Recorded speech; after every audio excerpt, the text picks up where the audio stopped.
Grim Dawn. Grim Dawn Battle Mage level 100. We're done with Ashes of Melmoth yesterday. We also have a bunch of quests to do in Cyberpunk still before everything is done. For some reason, we actually going 100% the game, more or less.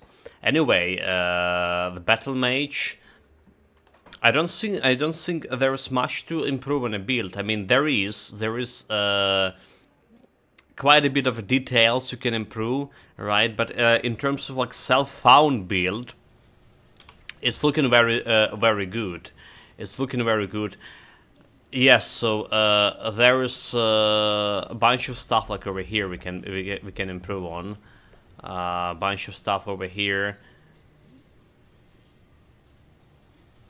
Could be better breastplate. It is a physical damage, fire damage, right? Breastplate. We can benefit from some actually elemental damage breastplate, right? There is also silk swatches could be translated something different that giving me offensive ability. Alright, we still don't have anything on my belt or anything on my helmet. Helmet could be Ravager Gaze. Also the armor parts, the shoulder parts over here, could be the Ascendant shoulder parts with, if you roll some good modifiers here. So that's like another thing. In fact, how much of like offensive ability this is gonna give me? This is gonna give me less offensive ability as we have. So there's stuff to improve on, for sure. But in overall, in our defensive ability, our offensive ability, when we have a battle spirit, and in our survivability with health leech and armor rating, I think we're good with this build. The only thing is like to test how it's gonna work in, well, end game content basically. Did we check like anything of this here? Yeah, we took the mark out of it, but did we check any powders? We probably can get the better powder for my mace. There's also powders for gear we can use. Something for chaos resistance. Okay, there's a chaos piercing resistance. I don't think we bought any powders out of here. Let's sort out the loot. Meanwhile, we have some loot to sort here. So let's do the sorting. Alright. There was another living Rinka I bought in a dungeon. And this one could be just alright. This one could be just alright. So it's have elemental damage, less spirit, more health and more offensive ability. Alright. So it's like replacing this one. Defensive dropping down because you're losing powder and a gem. But we're getting more offensive ability quite a bit. And our health is going also okay, right? I guess it's a good that's a good replacement. Damage wise, the damage is dropping, however. Don't know if that's because of powder. We can put a powder on it. We can put a powder on it and check it out. Keep your stash safe. So the one we need. Huh? Did I not bought it? Oh, okay. It's still there. It's still there in my inventory. Okay. I see. I just didn't put it into where it's belong. So that's what we need. Ether elemental. Alright. And defensive ability. So this we're gonna put it over here. Damage not changing that much. Damage not changing that much, but having this additional almost 100 offensive ability. Looking good. Defensive ability, we can do something about that. 3400, it's as much as I actually wanted with. So we can remove this blood gem out and put it on. Okay, nice. See anything you like? Let's just go through other stuff over here. Let's go through the other stuff. Let's put it into storage. This one vitality damage and shenanigans. Put it into storage. Panetti replication missiles, elemental damage converted to ether damage from Panetti missiles. This is a pretty good one actually. Creeping ring here, retaliation damage. Could be okay for my retaliation damage, you know. I'm gonna keep it. This one is a fire, physical damage converted to fire, fire damage. Okay, we don't care about this one, do we? Well, I'll be generous today and put everything to my storage. Let's do it. Well, almost everything, not exactly everything. There's another ring, force glow. Force wave, I say, physical damage. And there's another living ring over here. This one we don't care about. Fire damage, physical damage, fire damage. We don't care about this one. There's elemental damage. Shoulder pads. But not the shoulder pads we're actually looking for. So all we are gonna keep this one. We don't care. We don't care about any of Zeus. Okay, let's keep this one. That's another Golzagor's Heart. Poison damage, acid damage, piercing damage to acid to Horn of Kandar. Well, okay, let's skip it. +1 to soldier over here. Let's see. Is this vitality, bleeding damage, vitality decay, acid to physical, defensive 33, vitality resistance, a lot of vitality resistance. So, but overall we don't really want it. What we want to also check the powders here. So this 60 offensive ability right away. This one, elemental resistance, cold damage. This one, physical damage, health. It's a lot of health if I need. Let's just take it for first spin, right? This offensive ability as well. This one, acid damage, chaos resistance. Let's just take it for a spin, like I say. Rings, reduction time, duration, offensive 75. Gold vitality, so this is like a lot of offensive ability for rings. Gold lightning. Do we have like elemental? So this vitality called... well, I'm gonna grab it because of the flat offensive ability value. Don't know if I'm actually gonna use it. Increase armor and increase armor absorption by 3. Offensive ability and poison acid resistance. Let's grab this one. Eternal trauma, we don't care about that one. We already know this recipe, just double check, I don't know, for whatever reason. So there's elemental resistance, piercing chaos resistance. What we need is acid resistance now. What we actually need is acid resistance. Got something you need stashed? So let's see if we have something in the powders here. If not, we should go and try to buy. The acid dropped to 44 when we replaced the ring.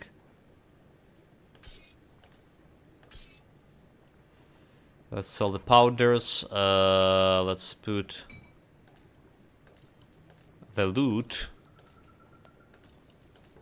into where it's belong.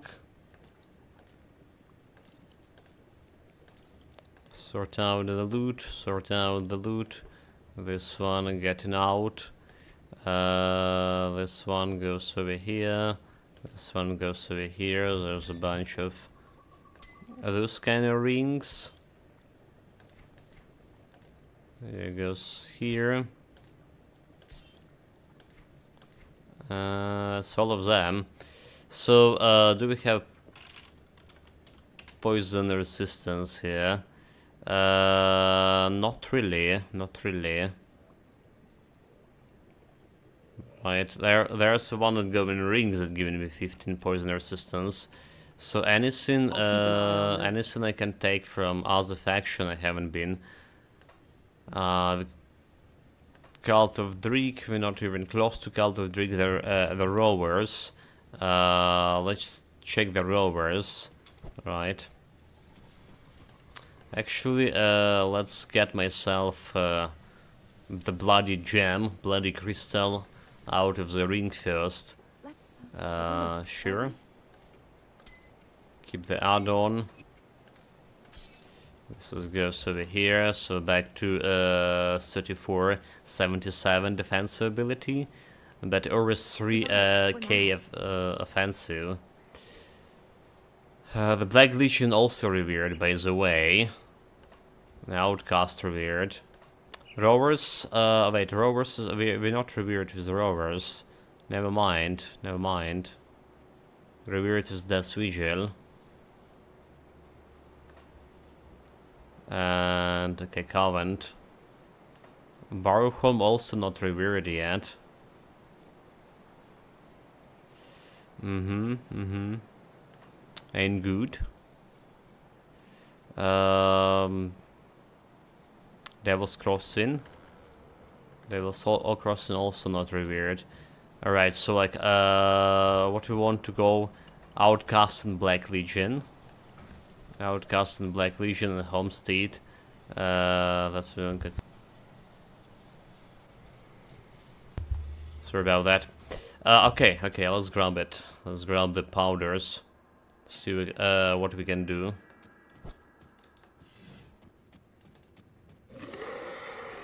So it's like cold lightning resistance, fire cold resistance, ether resistance. Do we actually have those already? Maybe we do. Cold health, fire resistance, chance. Okay, we don't care about any of those. It's giving quite a bit of health, however. There's some offensive chaos damage. Sure, defensive is a chaos resistance. Let's just have it for because we can.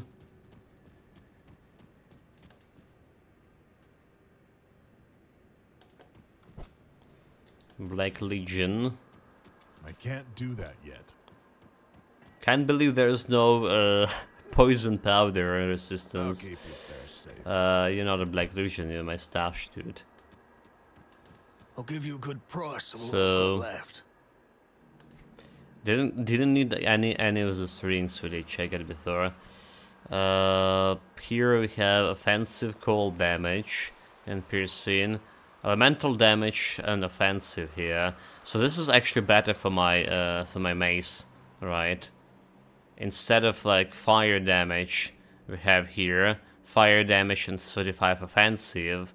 This is going to be like elemental damage and offensive too. 80%. Let's see. Oh my god, I just went and sold it. I just went and sold it at full. Well, but that's okay, I guess. There's elemental resistance if I ever need one. This one, vitality chaos resistance. This one is a chaos resistance. And this one, piercing poison. Okay, there's a piercing poison resistance. There's a poison resistance. See you around. Probably not gonna get any better. Got something you need stashed?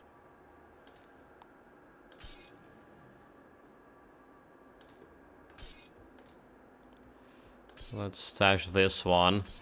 There's one from Homestead, right? I think I took the Homestead one already. Yeah, Homestead one is like over here. So we're grabbing this new elemental damage. We have 133k DPS and 161k per hit. This is went to 133k. Okay, basically DPS actually didn't change because maybe because we had like that additional 22 flat fire damage, but the health did change. 16k and a half. The health did change. So I'll take it. About my poison resistance, we have fire and piercing resistance. Yeah, we don't care about the fire piercing resistance. So we can put all of those over here.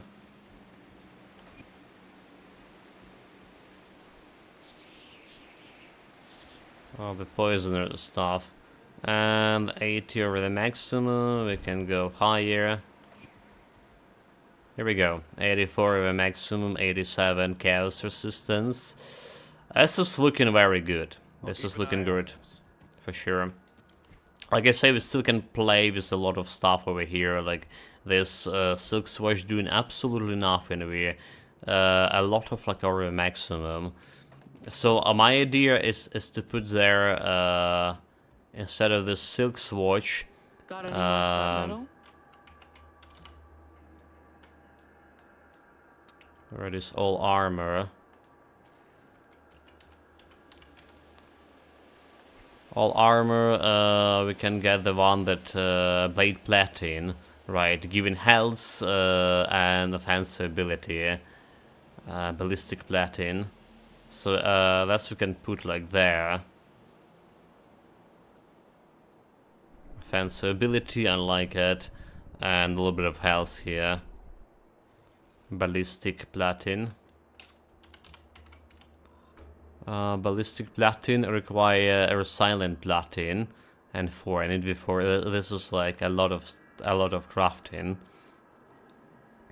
A lot of Ether shards, so that's why I'm not doing. Find any blueprints? I'm more or less okay with my offensive ability for now. When we're gonna fight the Celestials, it's a different matter, however. Anyhow, that's all for some morning exercises, right? Warming up practice. Time to hit a road. Serve the 3 and Time to serve the 3.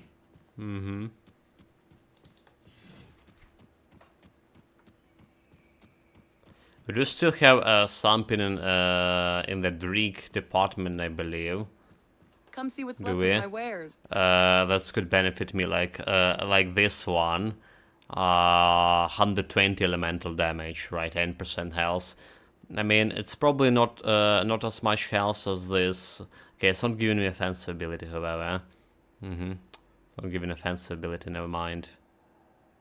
Never mind, chat. Chaos damage. Rings some offensive defensive ability chaos damage. Elemental. There's elemental damage 15 3 offensive ability if I want to remove my offensive ability. There's 32 defensive ability right here. There is that.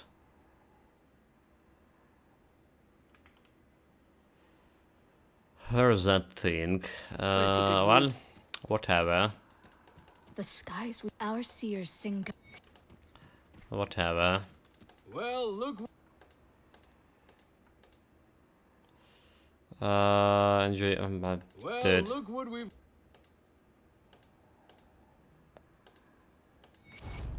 Alright, finally got it. So much of like clicking through those dialogues to go. That Yeah. skill's not ready. A traveler. Let's go and crush my enemies. It is time. Because M2 says make crits. We have 22% chance to crit in them. Also, give me a second here, chat. Because for whatever reason I click accidentally on my Twitch and I broke the layout altogether. I hate it, like it's... This layout never changed.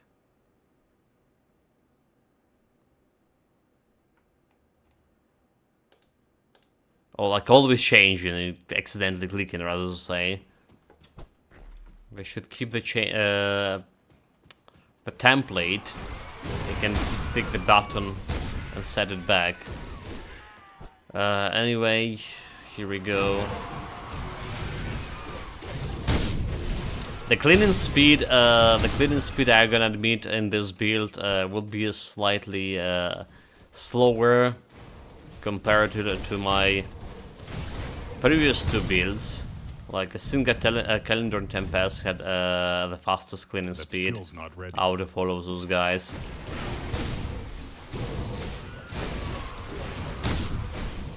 So there's like all of those Scarab Shelf protections. Right, we don't care about this one. There's the shields that we're not gonna benefit from on this build. May as well leave them behind. Not like struggling for money here. Have 4 millions. Gonna buy some potion too. Should have checked what kind of highest damage we started here with. 322k. 322k. There's some elite.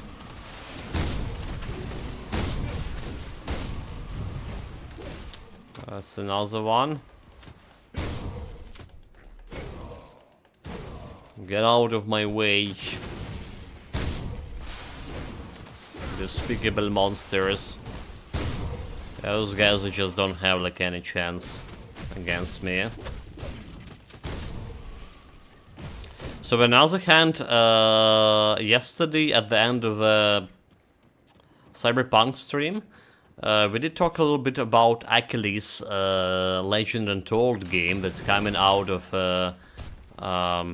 early access just November the 2nd, basically in 3 days. And I did bought it, so we may be gonna check it. I was under the impression the game is like complete trash because I saw the very early version of the game. Right, and it was a kind of trash. They did improve a lot on since then. At least some people saying they did improve.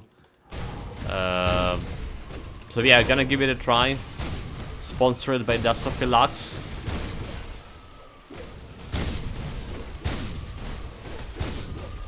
We're probably gonna just finish this build and gonna check the Achilles after this build. That's how it's gonna happen.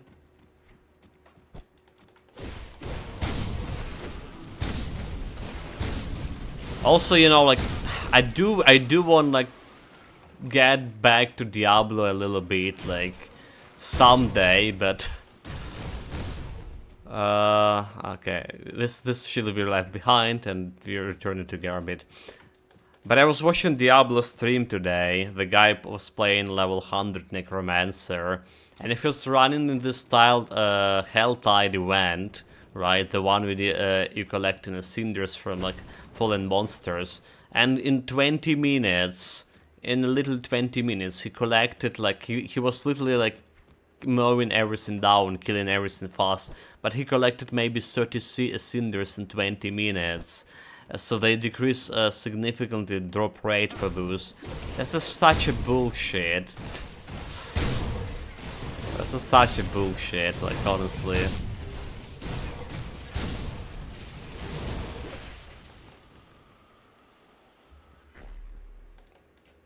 Dangerous domain, we don't care. So like all of my you know all of my what the correct proper word here. Enthusiasm, right? Playing again Diablo 4. I don't know where this enthusiasm actually came from, like, because I follow with a bunch of people who actually playing a Diablo right now and have quite a success with it in terms of streaming. But yeah, I was like, maybe I'm gonna need to check it myself too again. But after watching the 20 minutes, I was like, yeah, maybe not today, not this week, maybe. Well, I don't know, like, it's just the game.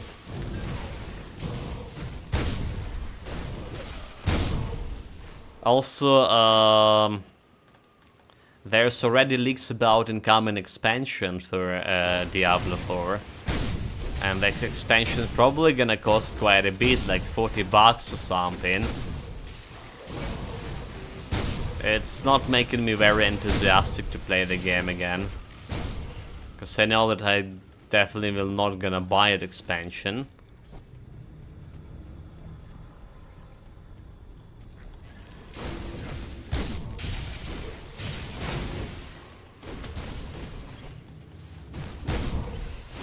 Well, should have stick more with Path of Exile, honestly. Should have stick more with Path of Exile. On the other hand, we probably have like more time playing Grim Dawn. Yeah. I'm gonna have more time playing Grim Dawn.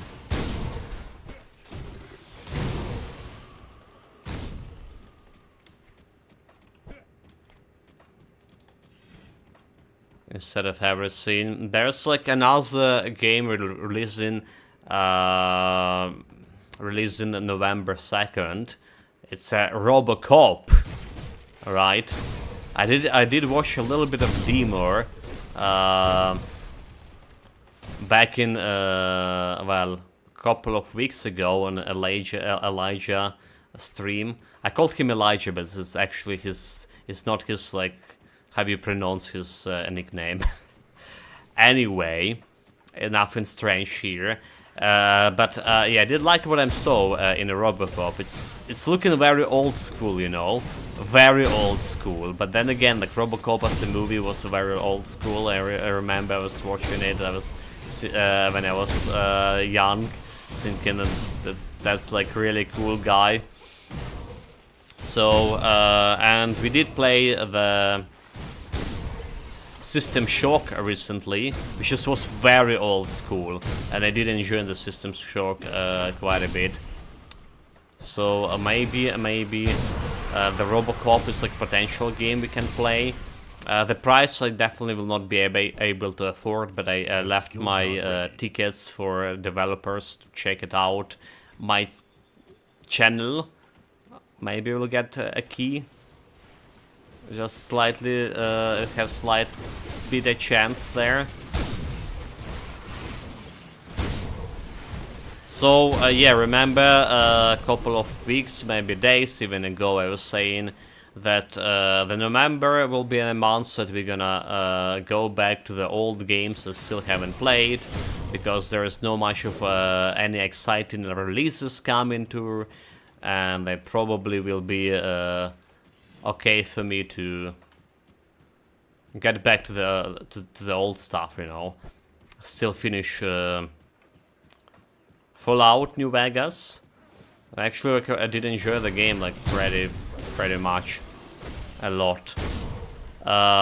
Maybe starting Witcher 3, maybe something, you know, like GTA 5. How about GTA 5? Just like a story run. Because I never played the game, I had it like in my library for a long. But yeah, apparently November is actually full of releases. That I'm interested in. Like I say, there's already this Achilles Legend Untold. November 2nd, there's a Robocop November 2nd. There is November 9, Like a Dragon.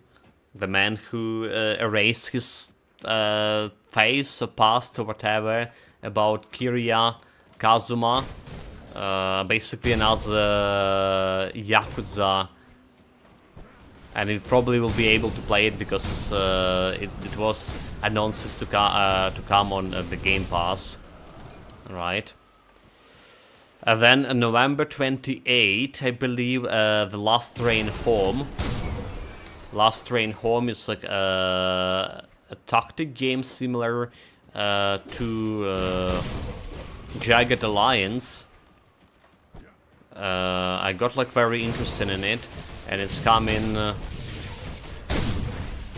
well this month, basically. It is from THQ publisher, developer, I don't know, actually developer, basically publisher. So yeah, that's like another release I'm interested in. Will it be good? Will it be have a decent price too? That's like a question when it's solvent, but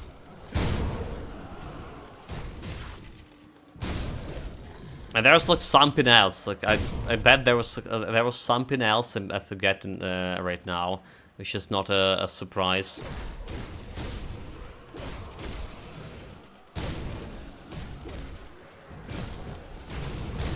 That's like all the small talk about the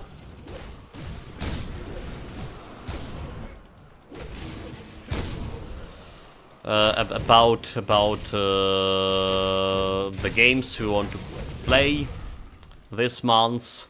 If everything will be okay with my health, obviously. It is a very concerning situation, for sure, you know, like how it is. And after November there is December, and December 8 there is Warhammer 40k Rogue Trader official release date, and we do already have the game provided generously by Faxtra Live and Owlcat. So we already have the key, already have the game, already like tested it in alpha version, which I did enjoy. Well, I did enjoy the story so far, the universe. Can't say much about enjoying gameplay compared to Pathfinder, and Warhammer 40k Rogue Trader is from Owlcat, developers who created both Pathfinders. So compared to the Pathfinder, the gameplay was very plain. Maybe they did improve. Hopefully they did improve on it.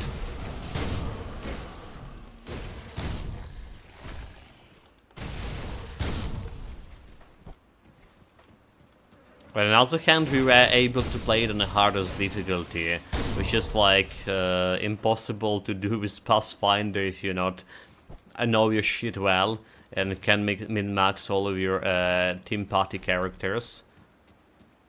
Right. Pathfinder, Wrath of Righteousness, another game I'm very interested to finish at some point. Like I said, there's so much of like the games still on to-do list, just like hanging in there. I wish I could be like more proficient with this. Also more entertaining. Do we have like anything over here? Do you know like there's an area here? We're playing in this game. Look at this, another elite. Bring it on. This elite's dying with 3 hits. I like it.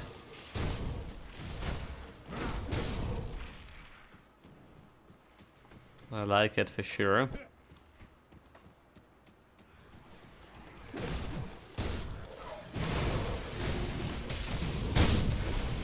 Come here, you fiends.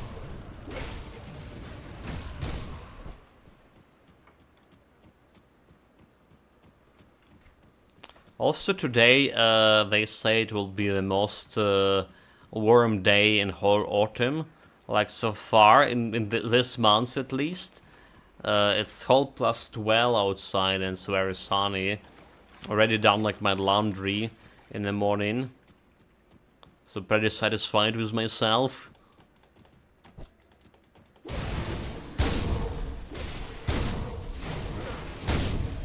Got it handed out outside. You know, like nothing can be compared with this like freshness of a laundry right after drying on the sun. Is it in this kind of weather? That skill's not ready.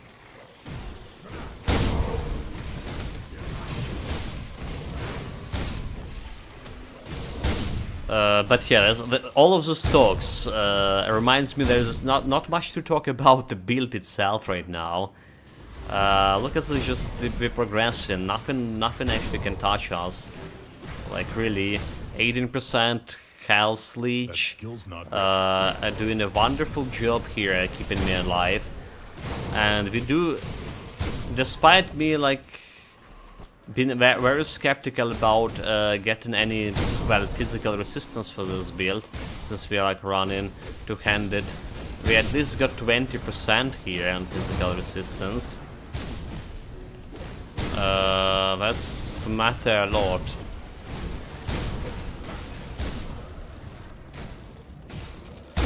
In the long run.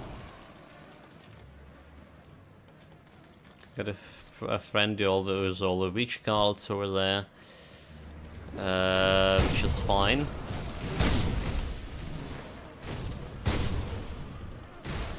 Yeah, this periodic hit for 200k crits, rather say. I really enjoying in it. I really enjoying in this. Okay, anyone else? Anything else here? There's a boss, like remember, we went to this area quite early in my previous build.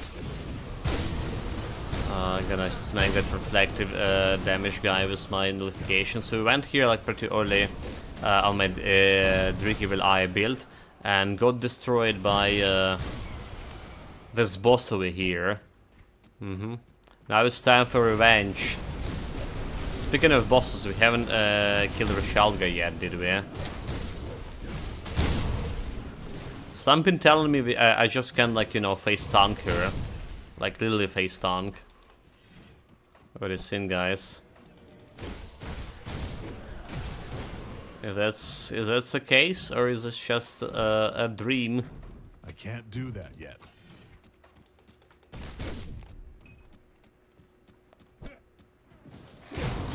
So my real offensive ability right now is 3300 when we have Battle Spirit. I do probably want more to fight in the Celestials. Probably want more so we can crit at least more often. A bunch of them reducing your offensive abilities, so do they? Well, there are some bosses that do.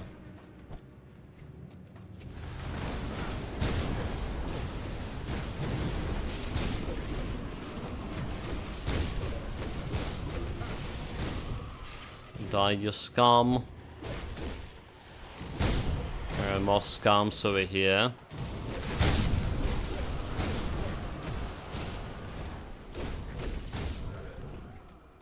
You dead? We're gonna blow up it. We're carrying dynamite, I believe. 5 dynamite pitches. They're getting me like some rare materials. A good chance to get some of them, so like 1 dynamite trade for a rare material. Basically I take it every day.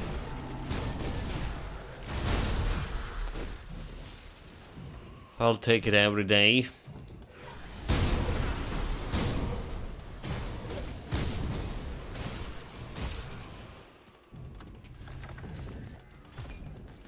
This guy, I don't want to loot, just kill him.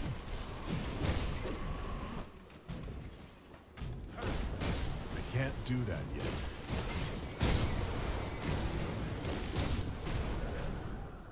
Anyone else? Not really. Going to a second. Let's put a portal here just in case. Like very highly unlikely situation when we maybe can die.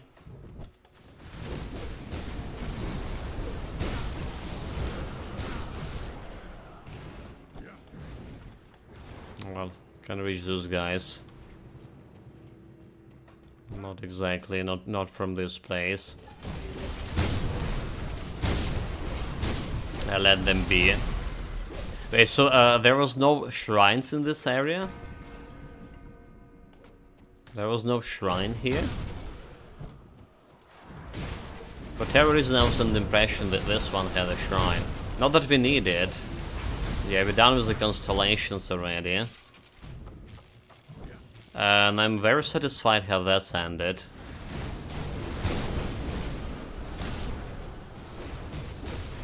Oh, there's a shrine, never mind, there it is. Do not abandon any hope. The shrine is here. Time wrapped. Bring it on. He just healed himself, huh? Wait, like who the hell is killing the guy? Well, nobody now. Didn't drop my health. Even by Slater's beat. Can I just clear this area that we missed before? Or not? Because that way we need to go back.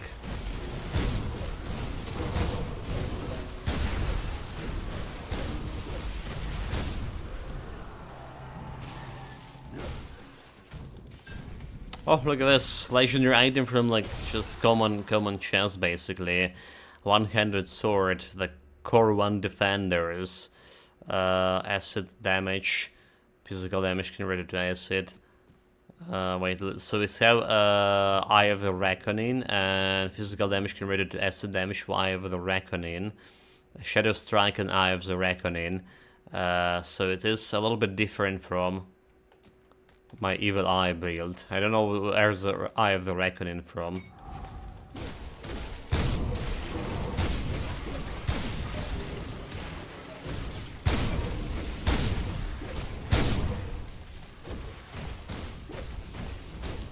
Some more blue and legendary. Unhanded ranged. Once a lightning damage to cadence strikes, physical damage converted to lightning damage. That's probably the thing Memento Mori was talking about yesterday, right? When we talked if there's like any ranged weapon that doing converted damage to have this elemental damage. Right, there's like there's lightning damage with working okay with the cadence. Not sure about this conversion over here, right? Because that's make not really much sense, does it? Converting like physical damage. Okay, it's converted to lightning damage. So basically, if you want to do only lightning damage, because like this is convert everything to elemental damage, Discord, right? This is converted everything to elemental damage, but if you want to do a specifically lightning, playing some shaman, doing some shaman shenanigans, well, you can see that, you can do that. You can use that gun. So far, this is my very first build when I'm using two-handed weapon. But I just realized I never had like any build that where I'm using when I'm using only like guns or something, any kind of guns.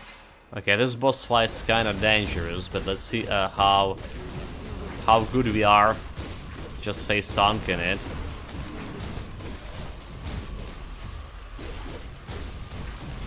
We're pretty good. Pretty good face tanking this guy. No challenge. Yeah, revenge for my previous build.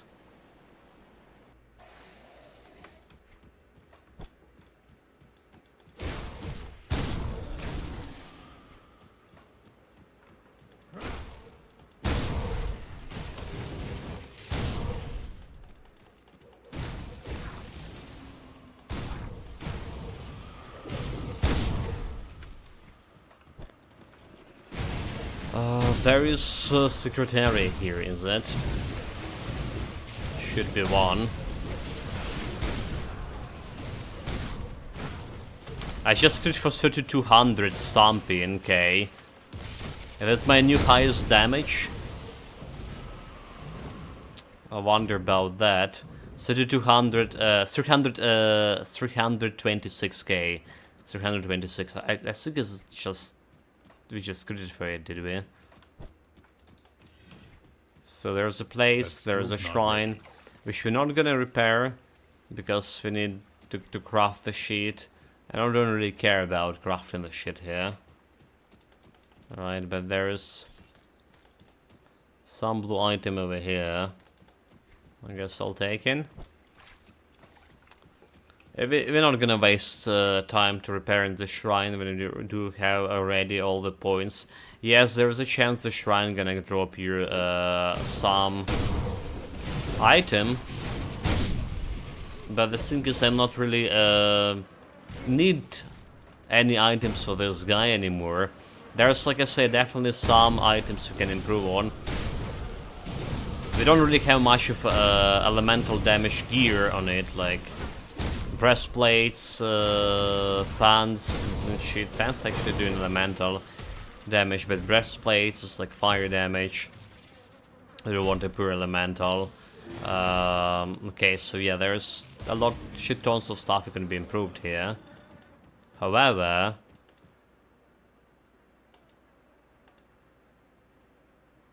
it's under control. Okay, there's those guys I've been looking for. Yeah, however, the build is still looking and feeling pretty good. Alright. So in terms of end game build, Sapphire's looking very good. Sapphire's looking very good. In terms of maybe it's because it's a soldier class, you know. Soldiers always delivering the good results, whatever other class you're playing it with. Legendary blade with counter strike and all retaliation damage. So this is like I'm finding this retaliation gear now. When we talked yesterday about retaliation build overall.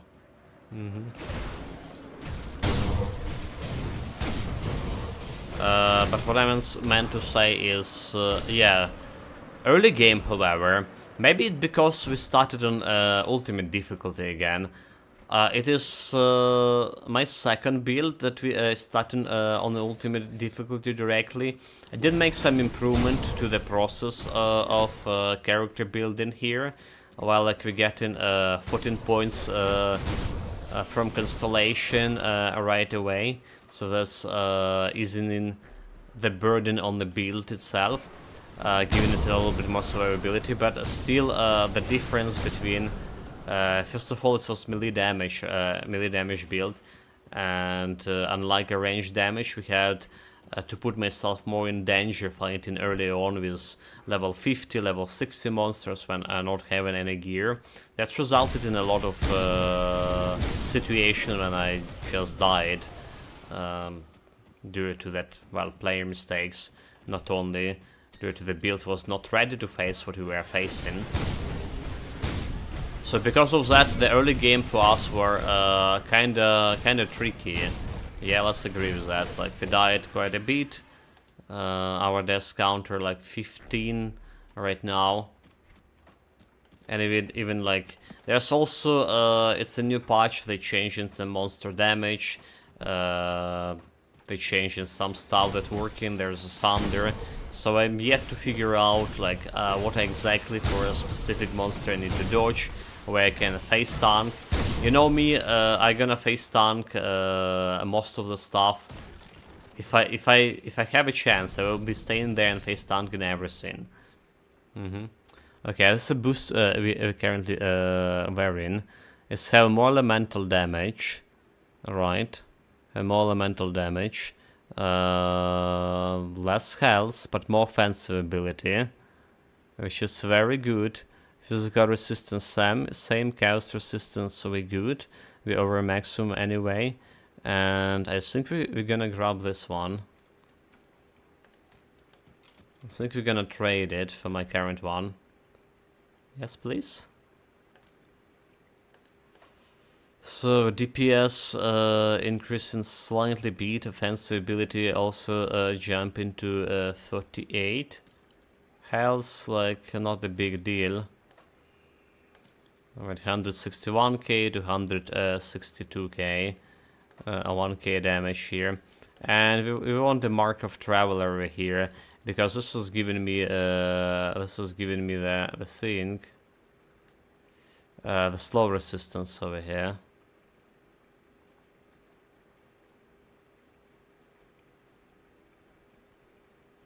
Where's the Mark of Traveler?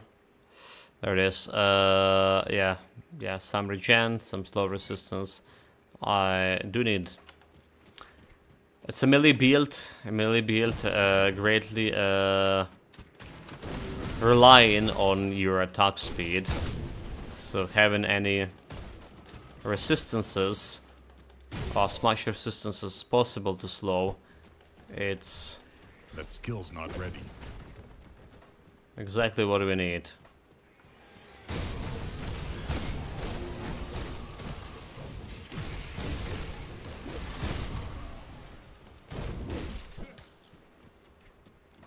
I can't do that yet. Alright, here we go. We're saying there's not much to do. I'm satisfied with the gear, but like, there's already a little bit of improvement. Yeah, straight away. But there's that call, some knowledge. Don't care about that. There should be a boss here somewhere.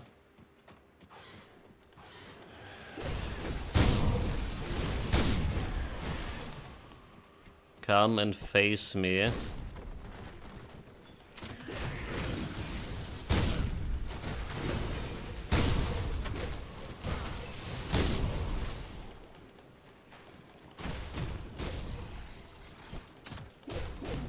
Oh wait, there wasn't a boss over here, at least. I don't see one. Maybe it's a little bit farther ahead. The raptor boss. Let me grab some water first.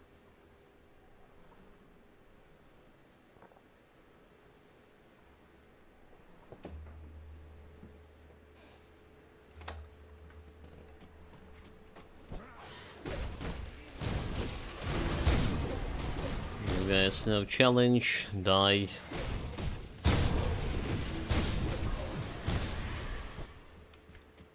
Die. Right, hold it. This is actually the place, is it?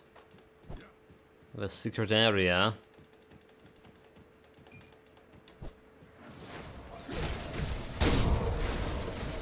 We can pick up the sigil right away.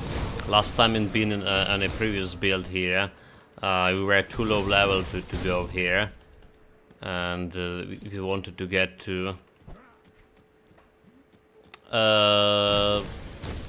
the basically end game of the DLC as fast as possible, because there were some items we needed. The mace from Sister Crimson and stuff like that. Shoulder guards and breastplates that would give me Drieg's Evil Eye bonuses.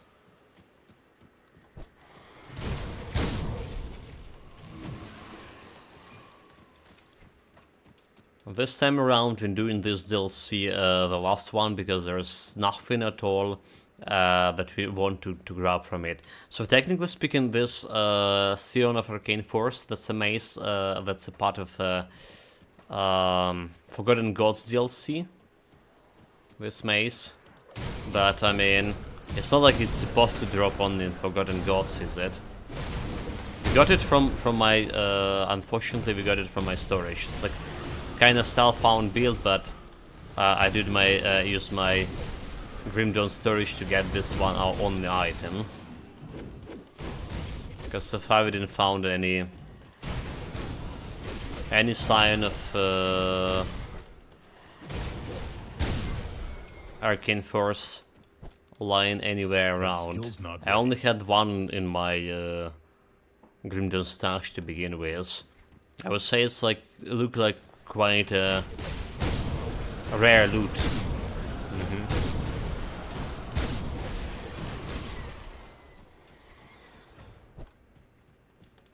Okay, there's the chance here. What we got? Okay, so that's the worst chest we were opening in a while. Well, we got one blue item out of it, but yeah, not very excited about that.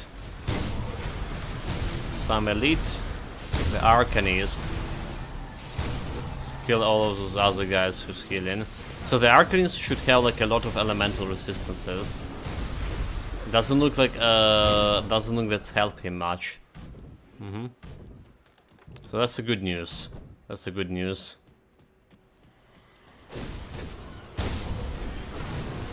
Potentially will be okay against Celestials. There's another 300k crit, by the way. Just like that.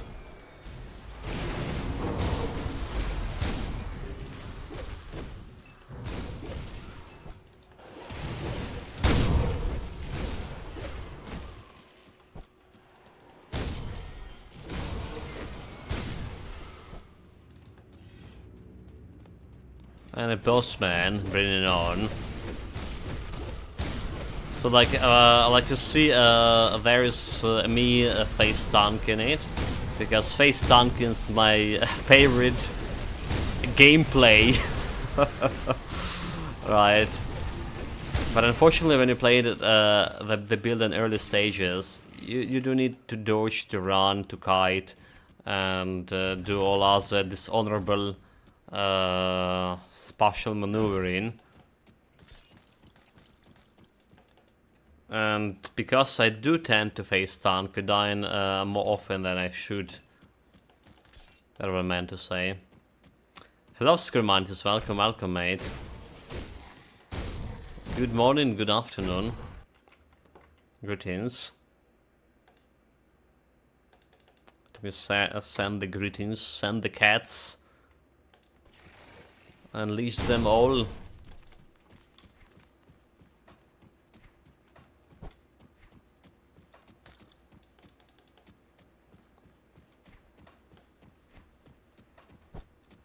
Right, down with the first secret area. Basilisk Mogonath.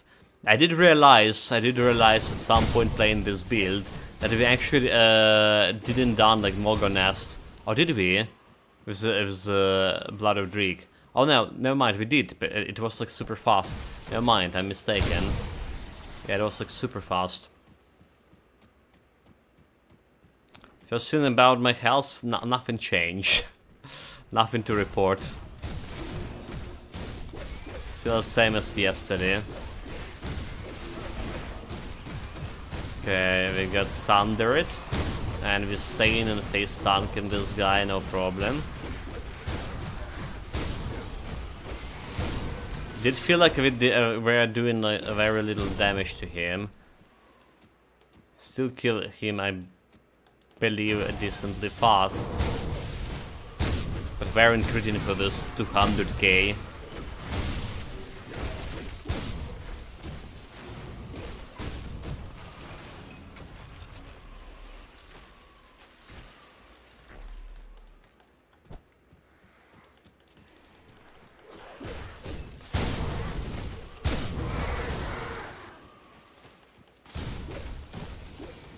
Oh, those dogs we actually need to kill.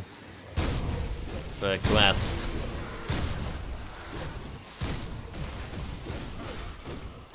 There's one more. Only one more over here. I still concerned about my overall resistance reduction with this setup. I'm still concerned about it. We'll see how the actual big fights will will work out or not. Also, I don't have like any celestial essence so far to summon the Calagadra. There should be like some celestial chest like somewhere. You can get a celestial lotus or essence out of them. Yeah, somewhere in around. The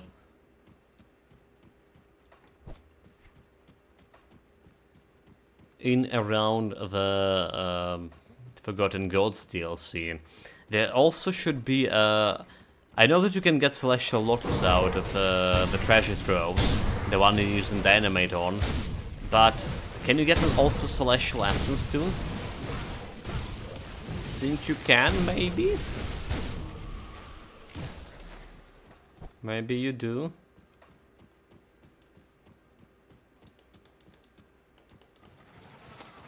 Right now, Skermanticene is playing a Self-Singularity, trying to unlock some new planets. I heard the name somewhere. And yet another game I haven't, like, you know, played or actually been aware of, maybe. Let me just check it out. Sounds like some space, right? Space game. Okay, click here, free to play, Science Handler. Okay. No wonder I didn't hear about much about it. Heard the name, but not really the stuff.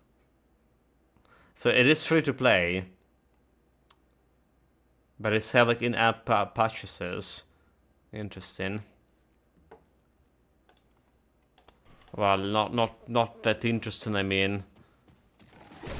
Not that unexpected, rather to say, right?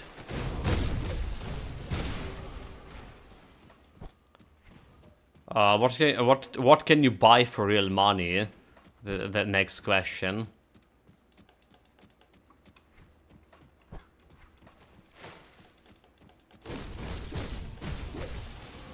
Possibly we can play, or we can play. I just was talking about before we came into.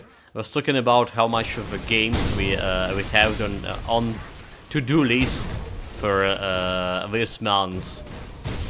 When I was under the impression that there is nothing left, like in terms of new releases. There's apparently a couple. November 2nd, right? 3 days from now, 2 days from now. Basically, there will be Achilles Legends Untold released, coming out from early access. We're gonna check the game out, guys. Like I said, we're probably gonna finish doing everything with this build up and until day. So like we're doing a whole Forgotten Gods today, I think. For tomorrow we left some Skeleton Key dungeons and maybe Celestials. So it's like 2 days for this build. Alright. And then we can jump right into Legends Untold.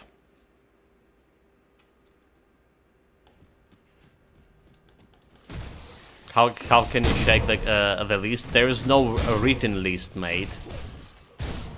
I mean, if you're talking about the game wish list on the Steam, I do have some of that. But yeah, the to-do list, there's not a written one. There was a couple of entries on the Discord about what we have, because we have still a bunch of games that were gifted by community, and we haven't like touched them yet. There was games requested by community, like Fallout New Vegas. We're still in the process of cleaning it up completely. It's currently on a pause. But yeah, among the games that were gifted by community, it's like Witcher 3, Outward, whole collection of Batman, Ori, second game of Ori. What else was there?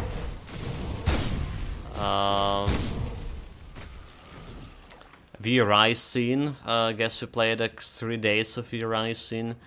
There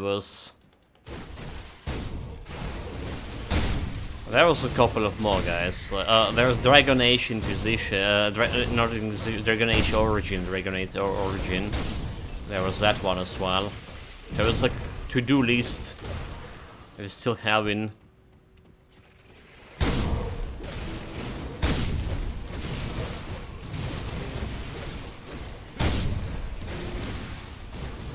Not like including the games I actually owned or haven't been finishing, like Pathfinders and Pillars of Eternity.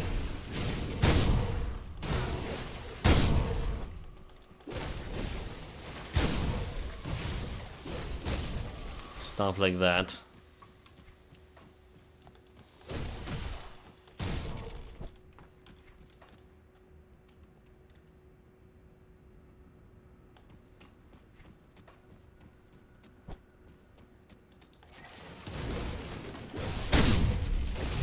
Also guys, I just noticed, we're just running through this acid scene, right?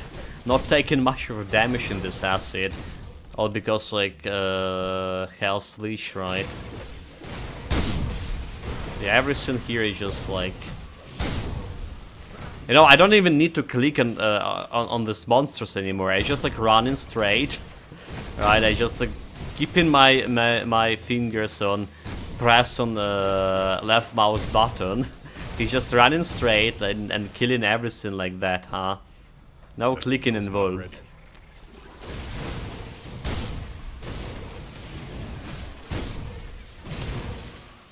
The build does look, like I say, quite strong for late game so far. And to think I was like very skeptical of a cadence. I mean, I was interested in cadence, like the skill that can deliver quite a bit of highest damage stat. But like never been like interested in it as like a main skill. I was very skeptical about it being a good main skill.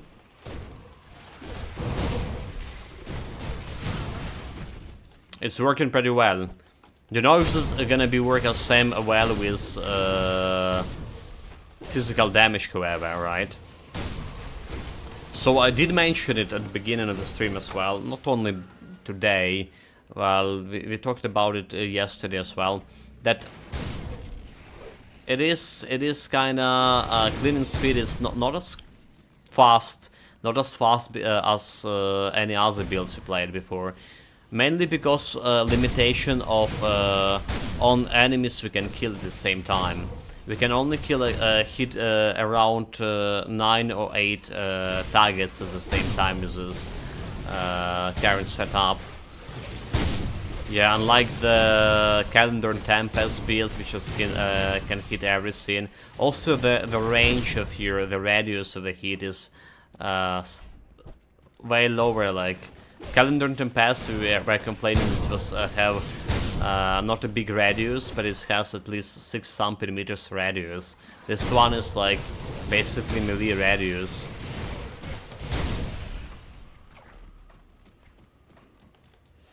But nonetheless, survivability-wise and overall, you know, easy to play, it's so good. But it's only like elemental damage cadence. Like I say, it's kind of hard to do. I did check a bunch of cadence items for this build. A bunch of them for just only for physical damage. There's one for chaos damage and shit.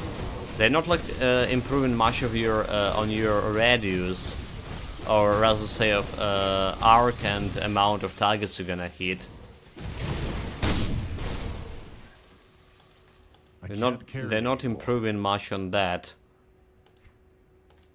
And this is like kind of problematic, you know. That skill's not ready. Because I don't know if physical damage cadence can perform as well as elemental damage cadence. We almost have a 360-degree arc here, so basically every enemy all around me are gonna get hit when the cadence is getting procced. Alright. I think it's 310 degree or something, but yeah, it's a decent one. Can you reach it with physical damage cadence? It's a big question. Okay, let's go and put turn in some quests and check out my gear we got from all of this running around. Price on what I've got left. This we don't care, this we don't care, this we Blade Arc. So Blade Arc, that's another thing I want to try. Right, this is like interesting one. Look at this, like a lot of physical damage. Attack damage converted to health as well for Blade Arc. Maybe we're gonna play Blade Arc next. Sunclove Slicer. Maybe not. Let's put this over here. What is just this one? Mercury Advantage and Break Morale. Some bunch of physical damage. 1-2 Skipper. Don't care about any of those shields. Blade Spirits. I'm gonna leave a purple items there. This for selling, this for selling, this for selling. This for keeping, assault. Okay, is it Assault and Technique? Never mind. Elemental damage converted to physical damage. Physical Ether. So that's like also okay stuff to have. Rebuke, Feral Hunger. Okay, stuff to have for physical damage builds. Soldier builds, basically.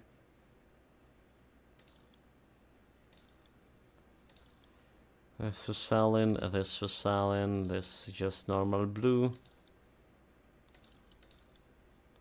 I don't care about any of this. Don't care about those fancy shields. Okay, purple one we're gonna let it be. This Sand Effigy. Physical damage converted to vitality damage of Grasping Vines. Bleeding damage for per second for Grasping Vines. Aggressive, meaning giving you some offensive of a Cabal. It's a Chaos Damage Cabal, is it? So vitality damage, vitality decay. I'm gonna put that into storage just to have it.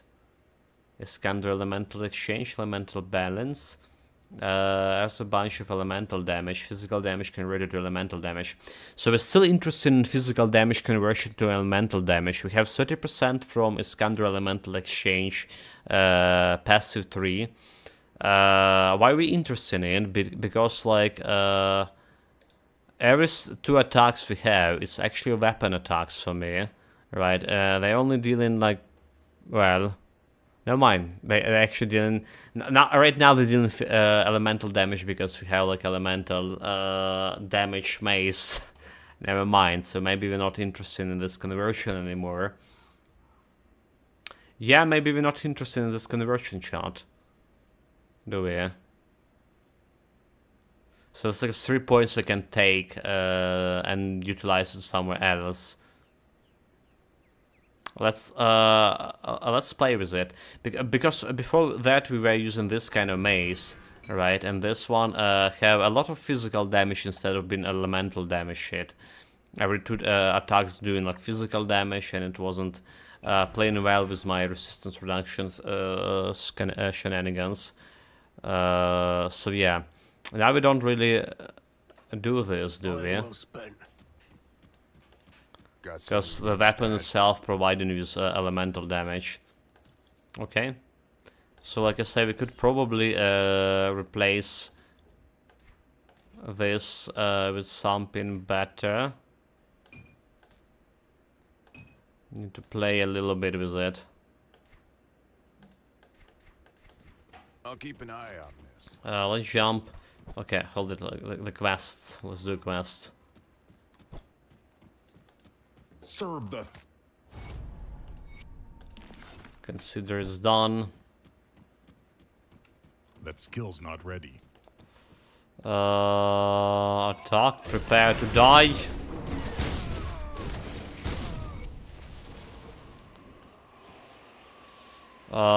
You fought well. Denied them. Denied. Versus scum. Serve the... Okay, if they don't leave, I take care of them. Fools. Don't have any more quests over here to complete. This one, right? By that, yeah, that's about seeing a worm. I already found it. Already found it, and already I reap my rewards and everything. This, sure. So we don't have like any witches here that can do something with my skill points. In that case, let's go jump to the Covenant. Let's jump to the Covenant. And this is like three skill points. I can put technical into my stats as well. I sense turmoil within So you. let's see how much of that's gonna be impacting my overall damage here. We on 134k DPS and 162k per hit. Let me 134. clear your mind of regrets. 134. We're removing this one. Physical damage converted to elemental. Farewell. 133. So 133, the damage, the DPS drop it slightly bit, because we have more physical damage here. It's 400 or something, now it's 600. Yeah, but this is 3 points. 3 points I can spend in my stats here. So probably don't want anything else to be spent on. Soldier.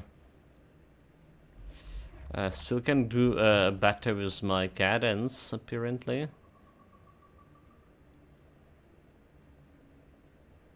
But I still can do better. Health regen here, physical damage, elemental resistance, null resistance, so I don't care about any of those. Let's give me some cunning, 3 points, and a little bit of physique, a little bit of health as well. So got to 153 offensive ability here, and yeah, a defensive ability also did improve. I think we just can spend everything in physique right now. Alright, because like why not? Why not? 3500 and 42 defensive ability. Yeah, please. And 1700 health here. If you put it in the Carnin, we can get to 3100 offensive ability too, which is also not a bad thing to have. Alright. Additional offensive ability. It's like more than 50 offensive ability. But I think I just roll in with more defensive stats. You know me. I can't do that yet. The best offense is defense. That's almost the thing they're all saying. So run portal. I want to jump on this one.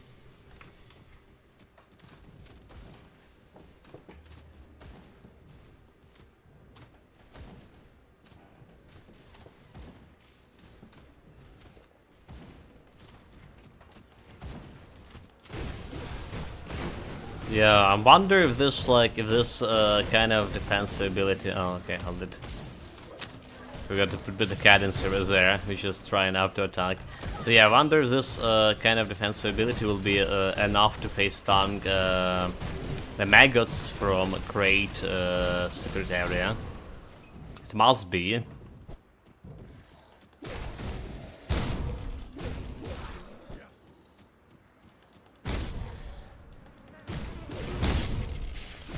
Respected with the cult of Bismel.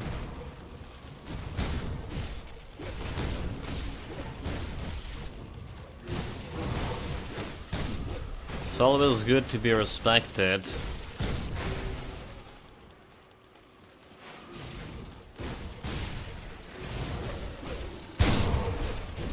But like, am I fumbling through those guys? I was had a feeling that we're not connecting with the Scorpos.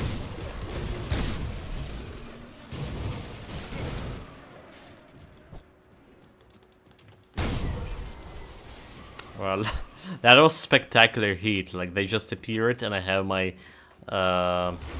cadence charged and they disappeared as fast as they appeared, even faster than that. That was good.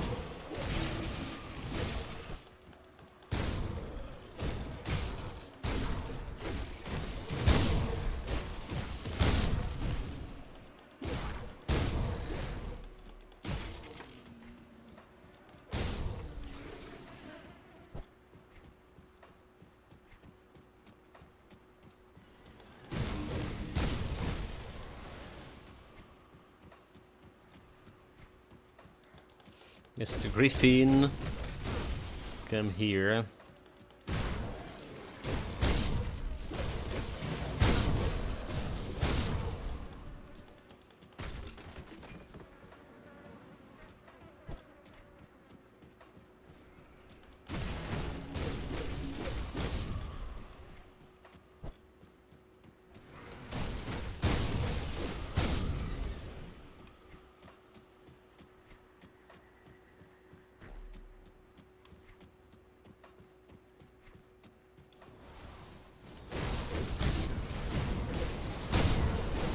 Anyhow, we still have the way through the DLC so far. Like I say, compared to other builds, this one does feel slower. It does feel slower for sure. Cleaning speed. No, maybe it's running speed. Definitely cleaning speed. Like overall tankiness, like overall mainliness. It's just way better. Okay, there's the guys we need to kill for a quest. How do we get to you? Oh, never mind. They got to me by the oven. The fools.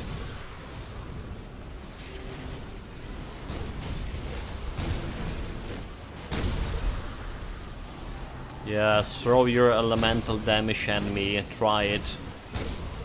And get perished. There's another 300k Crete. Alright, alright.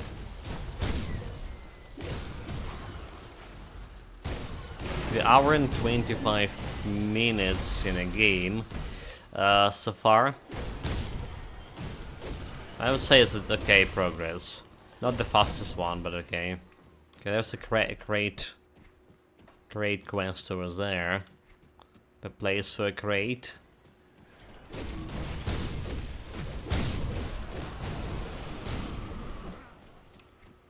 We're gonna get to that place a little bit later, probably tomorrow, to fight the Great Boss. I do have a plan for Great Boss.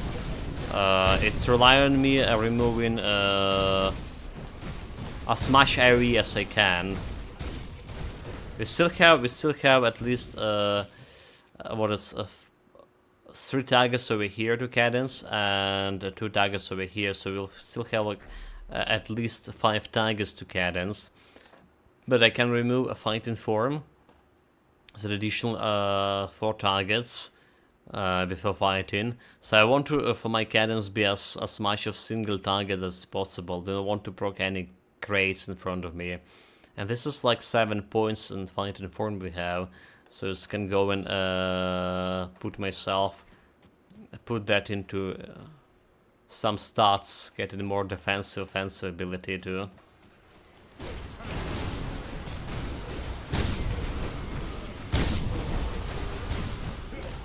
Yeah, look at this guy. Some elite he was. And these are people we need to kill.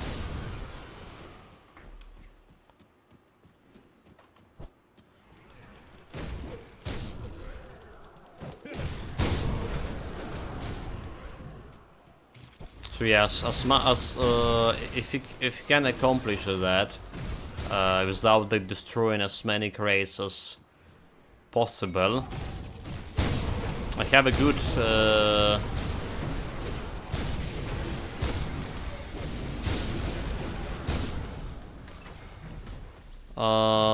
I have a good feeling about crate boss fight.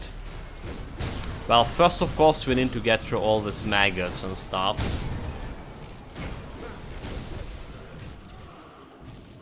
Not exactly confident we can do it easy.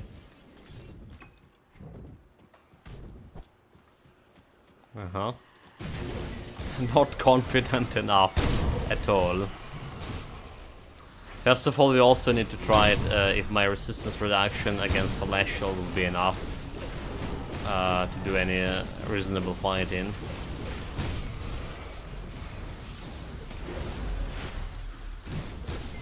So I can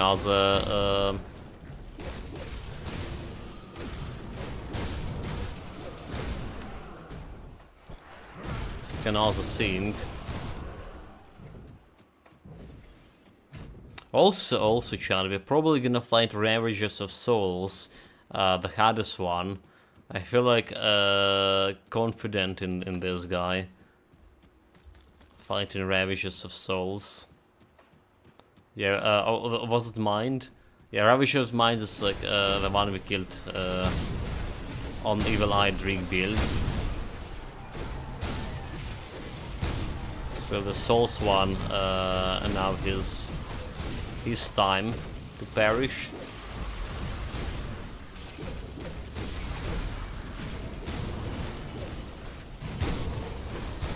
Okay, there's a treasure trove over here. We're gonna take a look inside. I can't do that yet. Okay, you know what? Forgot about. Oh, never mind. There's a blue item. Forgot about that worst ever treasure trove we opened just before this one. At least that one had a blue item. Well, this one also had a blue item, but no crafting material.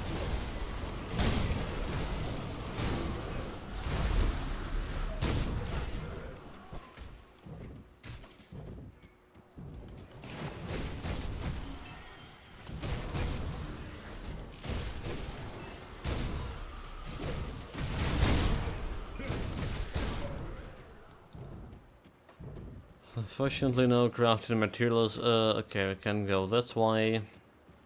We're going around here. A bunch of maggots. And all the kind of zombies. Bringing on. That skill's not ready.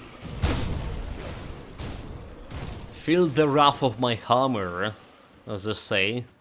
Well, it is a maze, but it's look like a hammer. I mean, it is a hammer, technically speaking, because there is no hammer class in a Grim Dawn, class of weapons.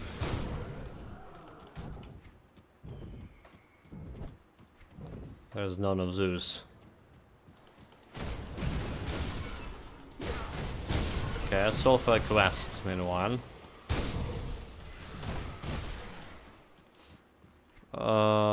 Greatest damage. I saw a big one. No, it's still a 326k. Hey! Open a rift for him.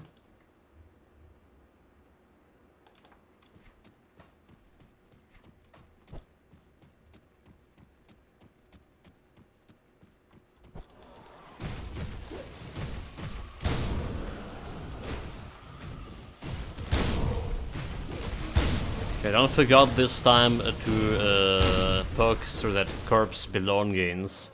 Alright, we need that for a quest. Do not forget to loot.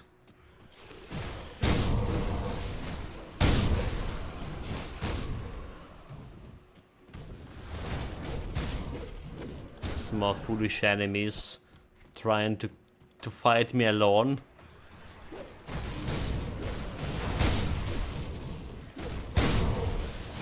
Very foolish indeed. That skill's not ready. Check the big chest. Nothing much useful.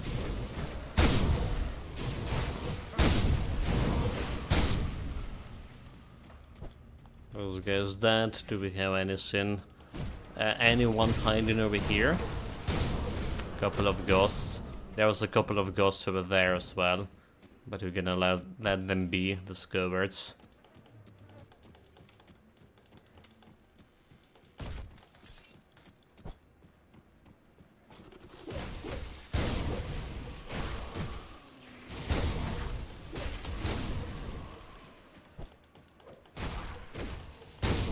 Okay, almost there.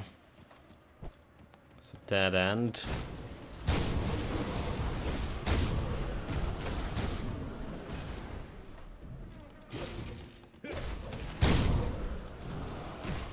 Do we also have a shrine in this area? Who knows these shrines, guys? Do we have it? Again, none of this matter, but do we?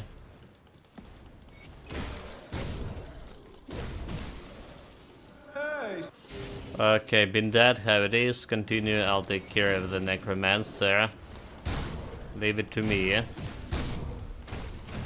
Despicable necromancers, what is they doing? There's a chest.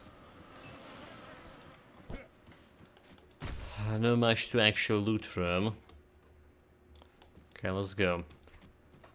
Yeah, there is a shrine. It's answer for you guys. This place also has a shrine. And that's probably the one we're fighting for. To get a devotion point. Okay, now show your devotion, fight. Stuff like that.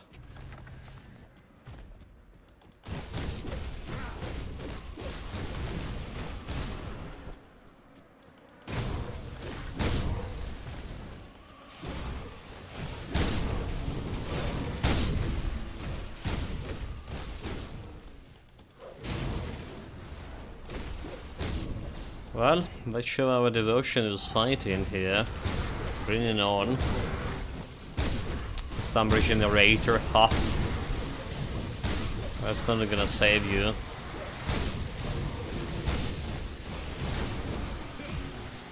That's not gonna save you at all.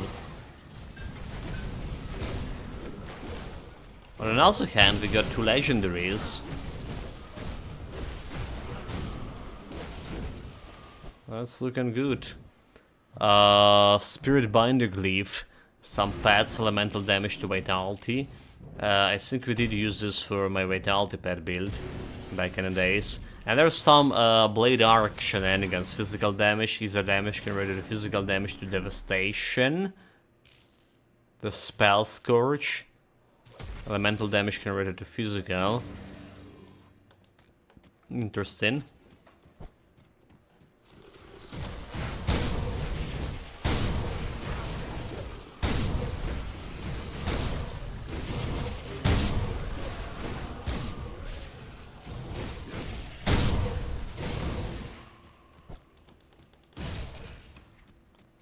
Very interesting.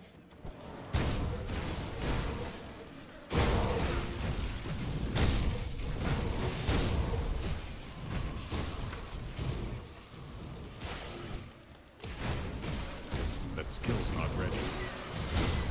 There's a fancy chest too. There's another legendary. Yeah, give me all. Give me all of this. And there's also a totem here. Heavy boots with lightning damage. Counter strike. It does have retaliation. It does have retaliation for potential retaliation build. But can bring anything to this current build.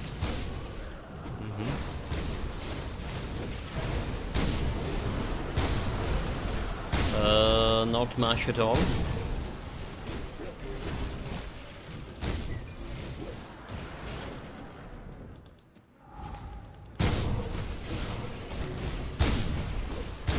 They have Arcane somewhere. Did we kill it already? Because they just keep coming. Well, we did kill it. Very good. Elemental exchange fire damage to handed X attack damage and add physical resistance to elemental exchange. +4 to elemental balance. Physical damage converted to fire damage to smite. Right, so it's some kind of smite shenanigans and fire damage. Very cool. I probably would like to keep it.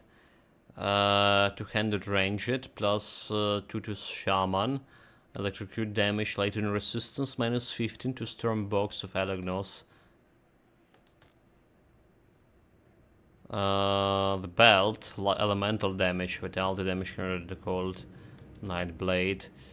Alright. Arcanist, +1. Mercury Advance, legendary one hand. Physical damage converted to Earser. Mercury Advantage. It's like some Earser damage melee build. Like so many builds I can already do with this combination of Arcanist and well, Battle Mage basically, combination of Arcanist and Soldier. There's so many different Battle Mages there could be. Okay, let's see about the boss. I do have some freeze resistance. I believe it's more than 50%, is that?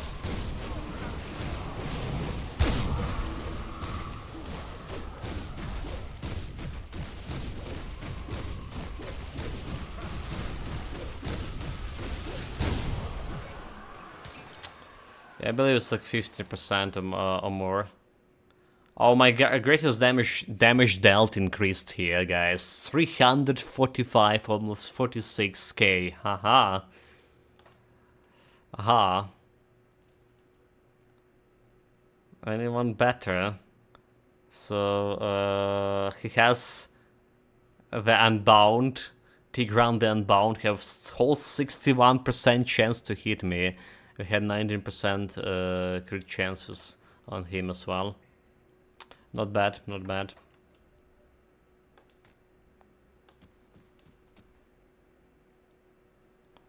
We're teaming like 2 penalties missile, physical damage converted to elemental.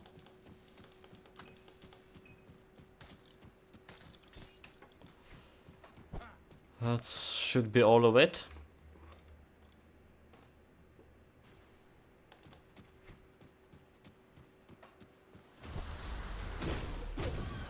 There's another totem down there.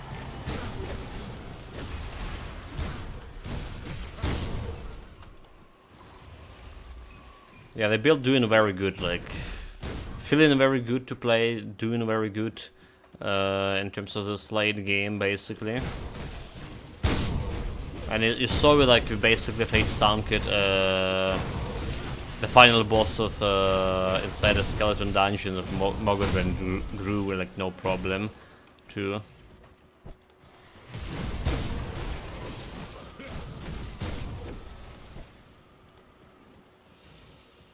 Also not a problem.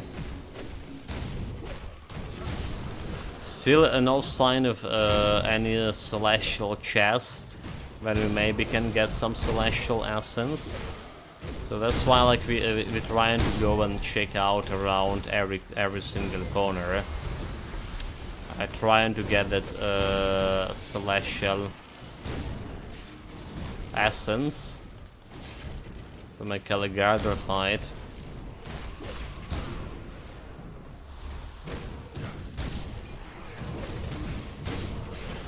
I'm not killing all of the scum just for fun.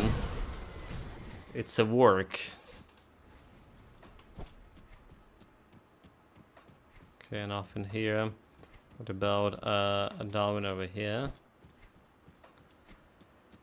No sign of any chests.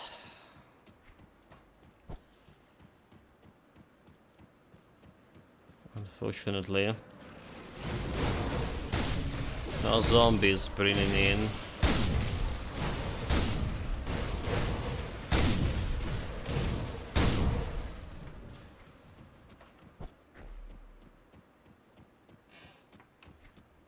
Where is the totem? Waiting right away. It's looking like the easy one. Like 2 elites only so far.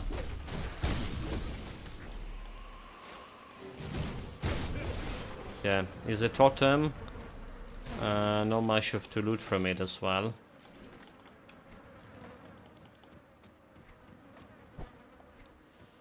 No legendaries at least.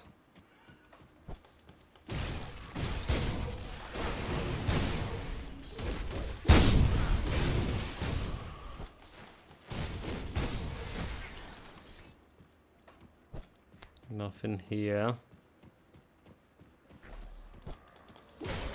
Couple of zombies. No sign of any celestial chests. It's not here. It's not here. There's some impudent undead.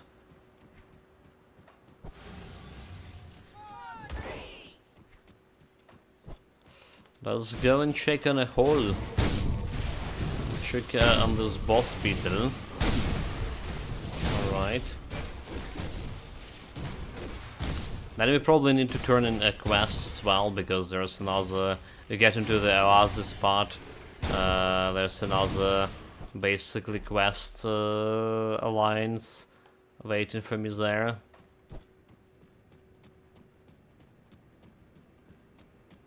Okay, where are all of the subordinates of this beetle? They're not here. He did drop a legendary for me. Crimson Lotus. That's a belt from our skipper. I did use it on my what? Did I actually use on my Warlord? I don't think that's the one I was using on the Warlord. Driggy Eye, Terrifying Gaze, Ravenous Earth, the Blight one. This is giving me some fire vitality damage, acid damage converted to fire damage.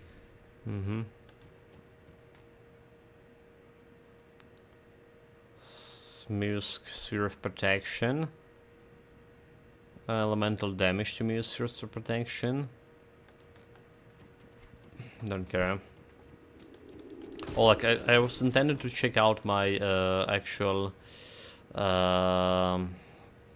freeze resistance. Oh, it's 80%. Slow and freeze 80%. Trap resistance only 25. It's not really that great. Right. There was some elite that could trap me. He did die like near the fourth icon to the elite who was using the traps to catch me off guard.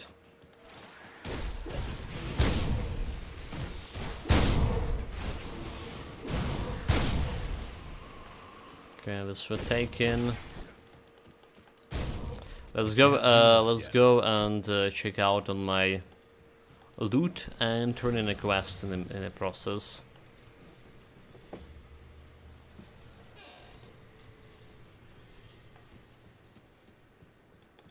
Come see what's left of my wares.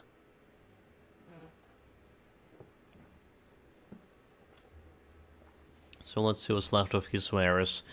Don't care about this one. Blade Arc, Cask of Thorns, internal trauma damage, Blade Arc, Vitality Decay to Blade Arc, internal trauma to Blade Arc, which is interesting. Should I keep it? It is Rampage giving me some offensive ability, but not much. Physical damage, retaliation. Thorns giving retaliation. Okay, this we keep in. This one we don't care. Don't care. You know what? Maybe just keep this for now. Let's just keep it. Welcome back, Scarmantius. Welcome. Okay, this one, Nightblade, elemental damage, vitality damage to cold damage, offensive, defensive, casting speed. This not that bad, not that like great either, but maybe we just keep this as well, because I feeling generous today. I was feeling generous yesterday as well.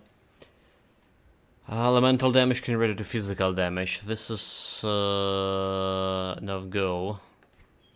This is not go. Physical damage. This one not good. This one we keep in. Biosphere sphere protection we also keep in. Got something you need stashed? Get it all over here.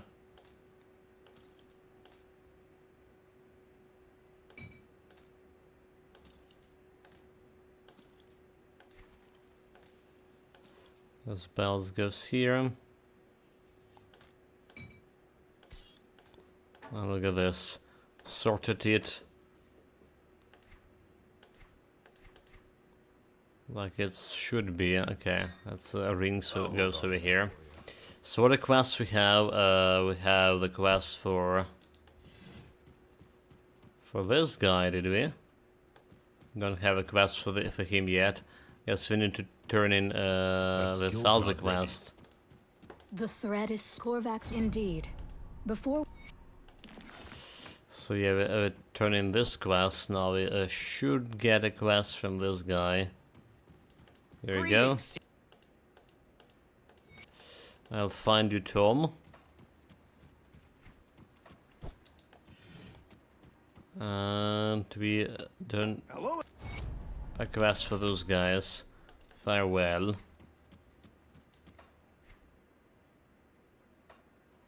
Right, I don't actually need to run all the way to the portal, because we can use personal portal to jump here. You're on phone and Twitch back, need to restart it. Like never had any good time like watching the Twitch on my phone. Then again, I do have I'm not using like apps for watching it. First of all, and second of all, my phone is like super old.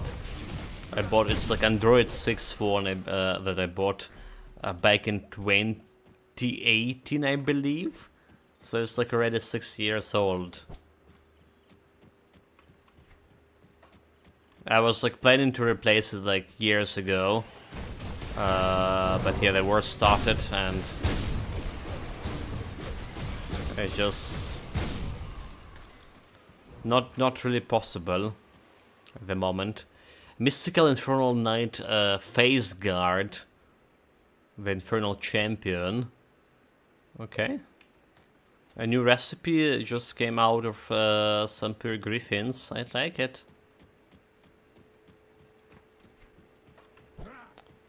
What's my phone? It is Ao Kittel. It's Chinese phone. It is actually was a good one. I can say about Mark, about the model. But it's the one who's like 6K milliamperes battery, so the charge was lasting quite long.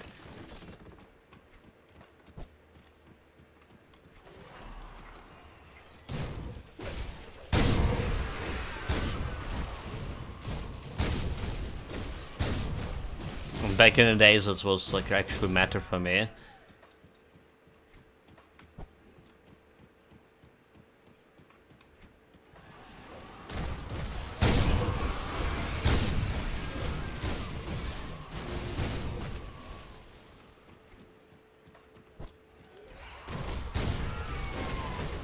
Can you show it? I mean, like, it is here, I mean.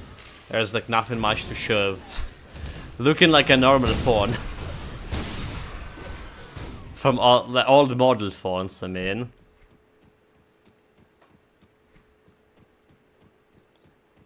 Nothing to see, nothing to write home about. It is was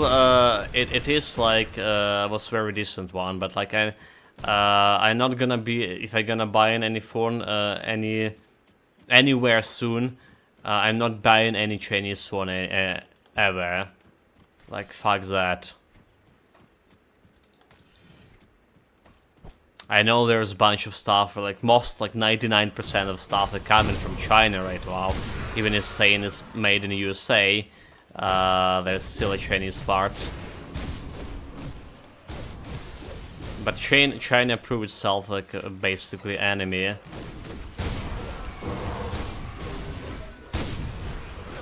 Not intended to support any Chinese economy. Schematic is like right now we have like Samsung S20 and Xiaomi Redmi Note 20C, 12C, what was it to say?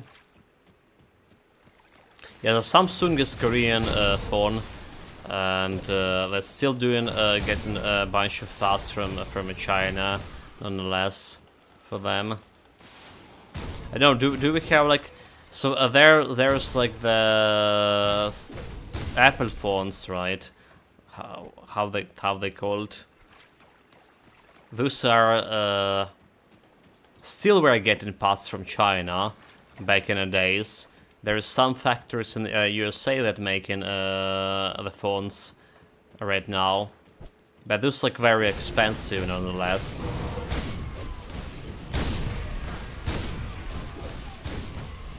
There's a Google Pixel phone, right? Also kinda made in USA. Not sure about all the parts.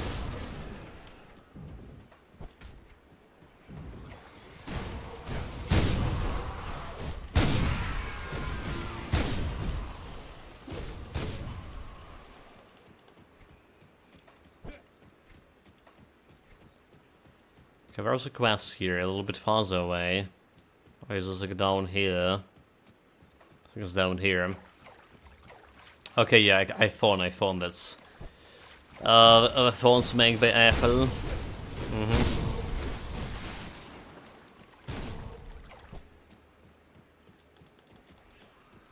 Those are the one. Okay, there's the Tom of Estenon. And Natus, whatever. Getting this one, completing this quest will get your option to change your legendary items. Legendary item, set item, for a different part of the set item, random different part of set item in an inventor, any of the inventors, I believe.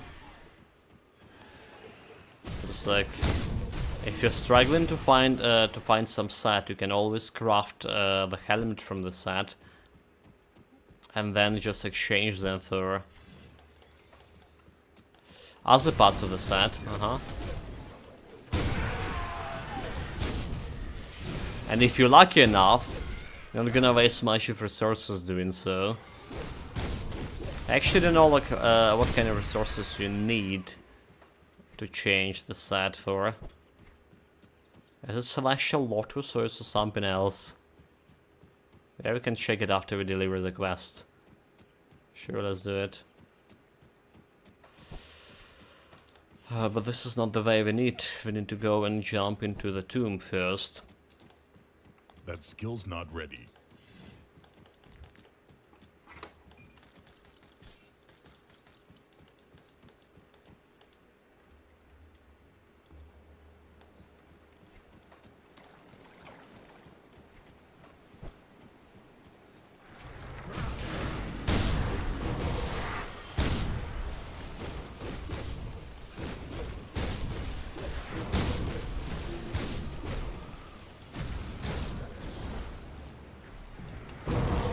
A Steel Jaw Elite.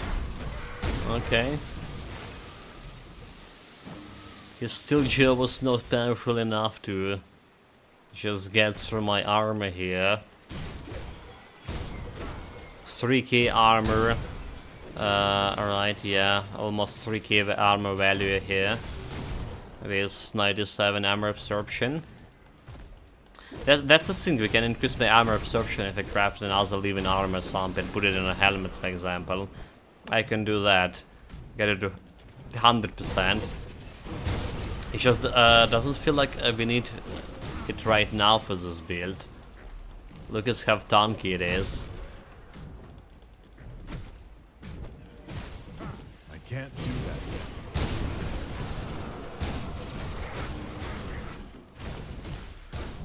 It's like extremely tanky so far.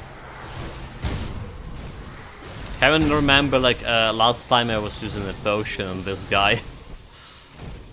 Surprisingly, no potion drinking. Getting through my addiction probably. I don't know, hopefully.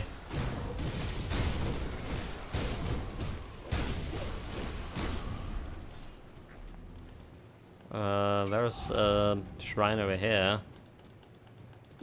Bunch of gargoyles coming. Let's have some fun, Mr. Gargoyle. There's another elite.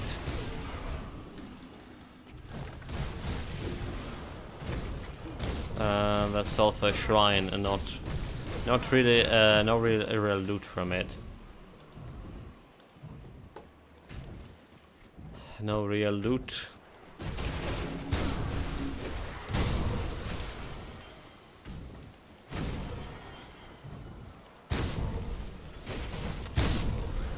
But more reputation to all the cults. I'll take it.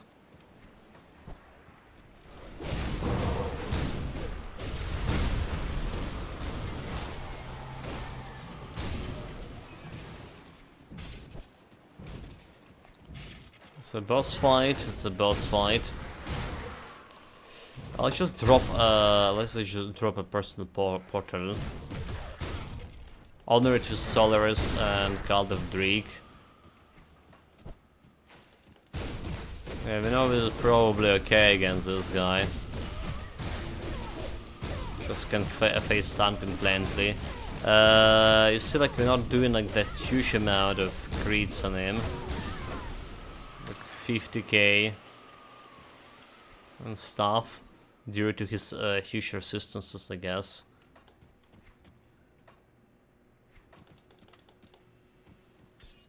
Oh, look at this! Did you know there was a secret area over here? This is the first time I see it.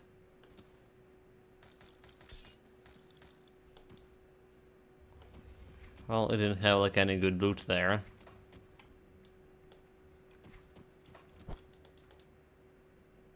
The game just crashed. Yeah? We good? It's just black screen for me. You still have see a picture. Well, it is a beta patch or something, so it happens. Actually, the game's saying it's working fine here on my task manager. But I guess we ending the task here. Let me relaunch.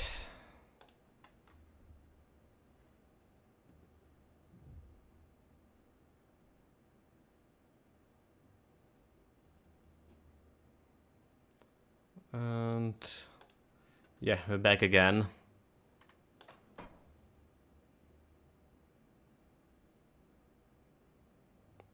Log out of Windows, the kind of things that that work.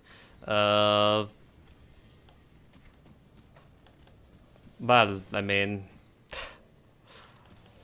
I just killed a task in the task manager.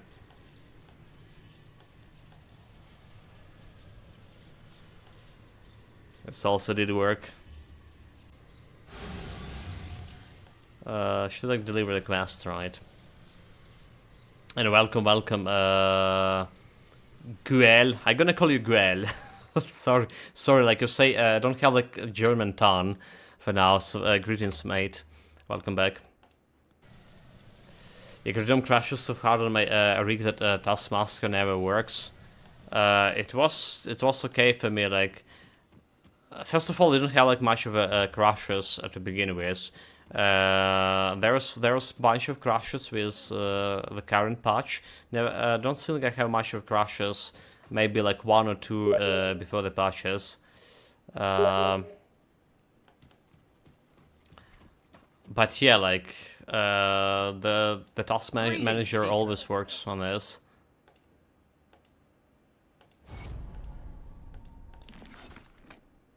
Fascinating. Thank you for your help. Yeah. So she should be like the inventor now, this guy, is it? Why he's not yet? We must not let treachery fester within our rank. You must put Naven the Usurper to the blade. Let her treacherous blood spill onto the infinite sands. Wait, but I already killed the Usurper. What the hell? You just saw me killing it. Damn it. Really? Really, chat? Have the video if I saw. What a video, mate. Talking. I haven't like watched anything. I haven't watched any videos. I have like a bunch of videos from Necrostrop as well. From Diablo. I rarely have much of time to watch anything game related or to read anything game related after a stream. What are we doing? Just need to teleport back to the oasis.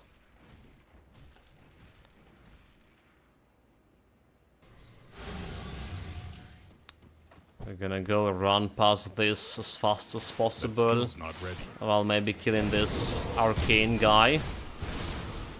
Guess it has a loot.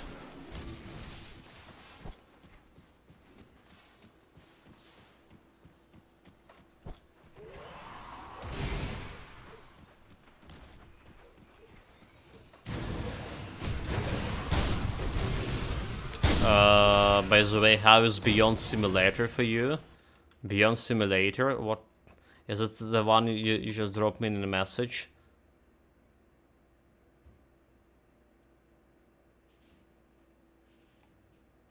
Like, it is a free to play the game. I don't really. It's look like a mobile game, mate.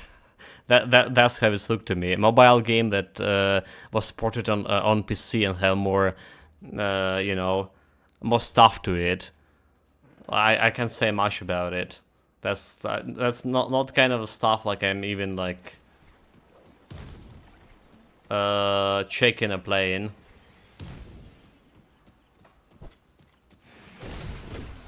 Did I already do Lokar? No, I'm gonna do it probably tomorrow. Like all of the Celestials, Skeleton Key dungeons, and a Secret Quest will be tomorrow.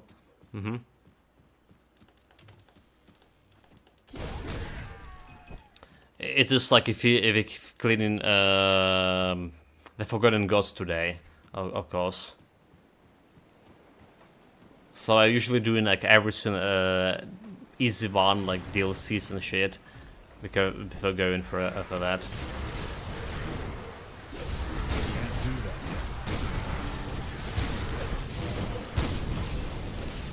I think we should be okay against Lokar. I don't like feel like we're gonna be struggling against him. That skill's not ready. Especially, I'm probably gonna kill the Celestial first. I'll try to at least.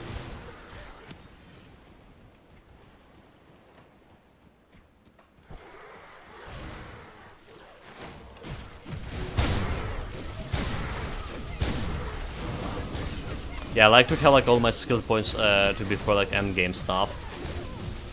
Wait, a locker giving you a skill point?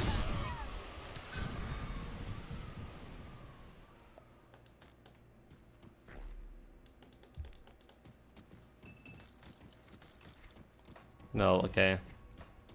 I got me confused there.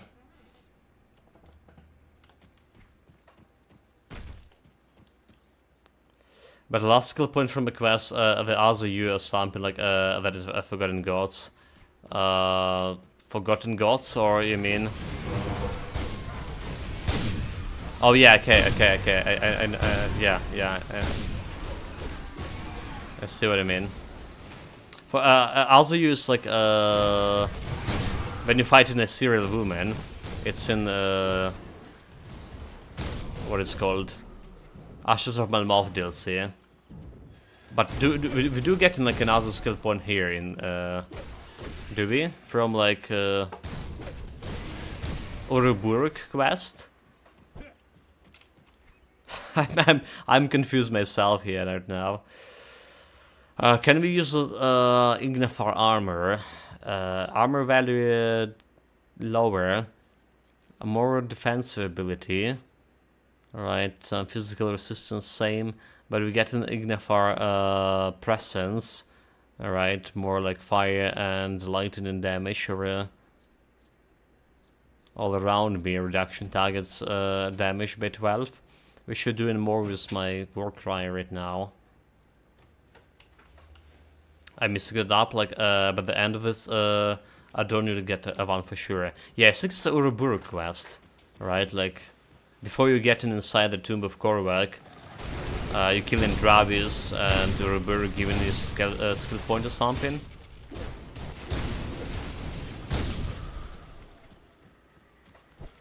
Yeah, I'm killing like so. How I'm doing it? I'm always doing more or less always, unless I need to farm for specific monster and frequent. I'm doing Forgotten Gods as the last DLC, right? And then going killing the Korvac, which is like technically first Celestials, the easiest of them all, right? And there's a Mogoness. Right, probably the hardest boss in all this part of the DLC. Apart from Caligardra, obviously. So I'm usually killing those and then doing like all of other skeleton key dungeons. Or rather, I already like would clean all the skeleton dungeons before going to Mogoness. But not this time around. In any case, Celestial's going after like everything else, and Secret Quest going even after Celestials. So if I feel like I can't kill Celestials, right, I'm not going doing Secret Quest, because in my eyes the build is already a failure. Maybe you can kill the clone of Jordan Brinborn, or can kill the Lokar. But if no dice with Morganath or Galagadra or not ready. Ravager, it's like a failure in my eyes.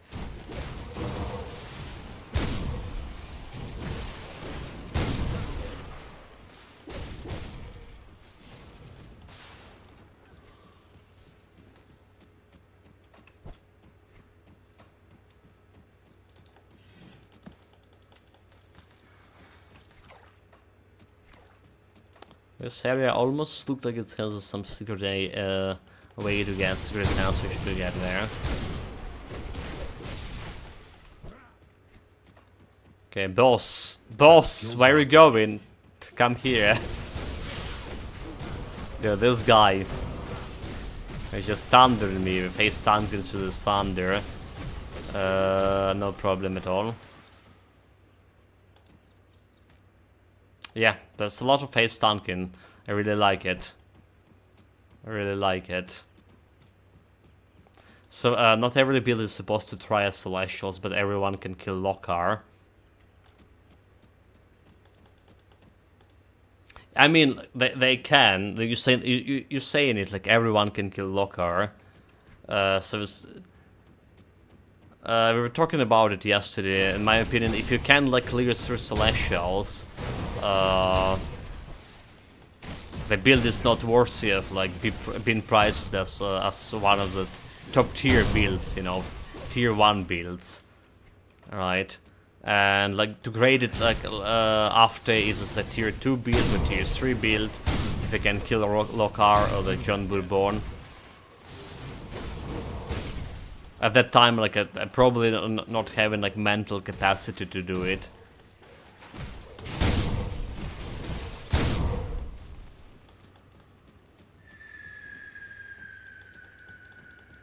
I ran, who knows, the low car. I mean, yeah, so usually it's a problem of my mental fatigue, I would say. So if you like trying Celestials and then see we don't have like any well results with Celestials, I was like, yeah, you know what, I'm so tired of this build, let's do another build. That's kind of thing. So I'm not doing like any secret quests after. But if you see I killed like I kill in Celestial, so like, okay, I get an additional motivation to go faster. Know what I mean?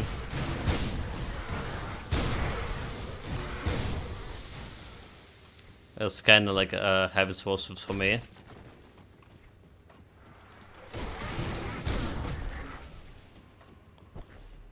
We have some secret stash over here. No fancy items.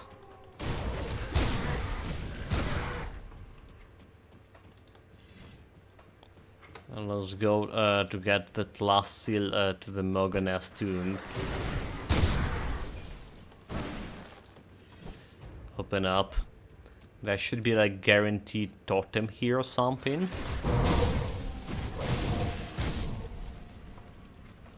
So yeah, like this build actually started like with my very skeptical view on it. I was like very skeptical about this build. You know, like cadence, elemental damage. Now I'm actually very optimistic about.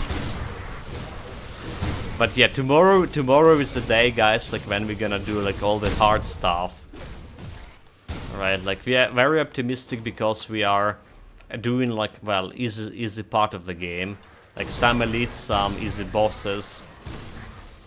It's looking solid, like I mentioned yesterday, but how it's actually, is it actually as solid as I think it is? Or it's just like some kind of illusion? That's a question. A Nightclaw, Blade Arc, physical damage to piercing damage for Blade Arc.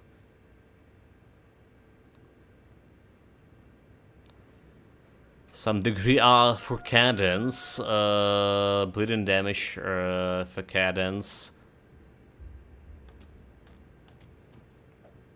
My new character will probably be some kind of a bleeding trickster. So a crate, kill it 30 seconds with it.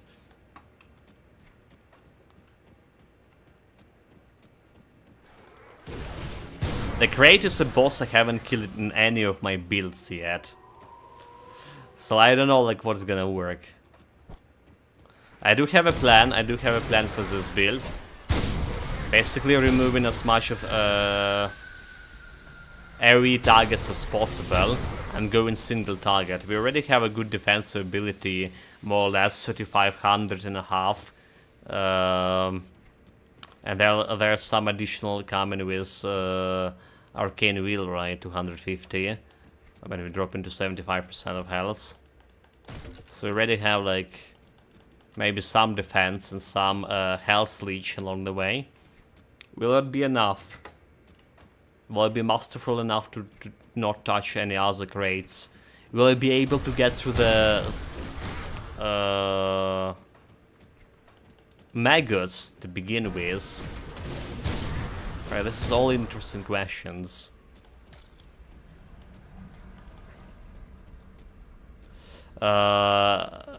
You kill it only with one character. Yeah, like so my warlord was my greatest hope on killing that crate. But it was melee damage, bleeds warlord, and well, it didn't make it. Maybe the force wave warlord can do it.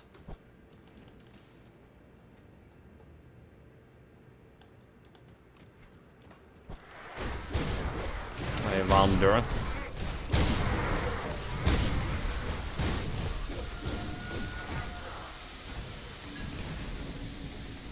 Cinder Core +1 to Soldier. Physical damage committed to fire to Grenadiers. Okay, I'll take it.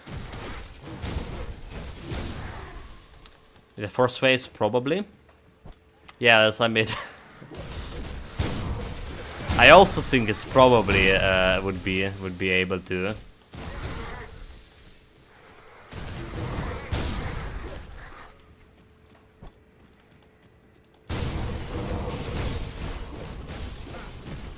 Okay, so we just fought like this kind of reflective guy.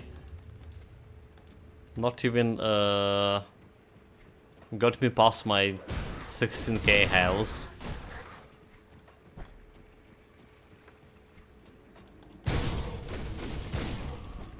Where's my totem and where's my boss? The boss is in the next room, but where is my totem?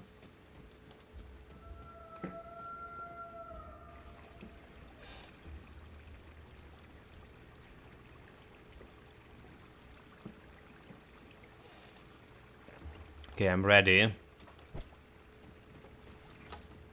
That skill's not ready. 108, bring it on.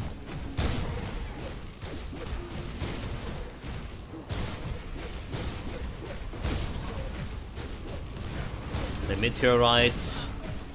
No meteorites.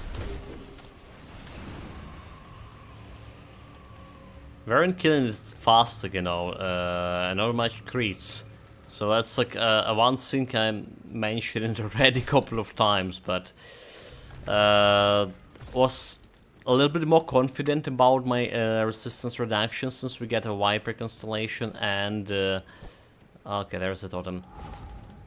And this maze would give me 38 flat resistance reduction, but it's still like fighting even like bosses like that Griffin you saw, like our crit from 200k, 300k going to like just 30k or 40k, meaning resistance reduction is just not doing much of a work.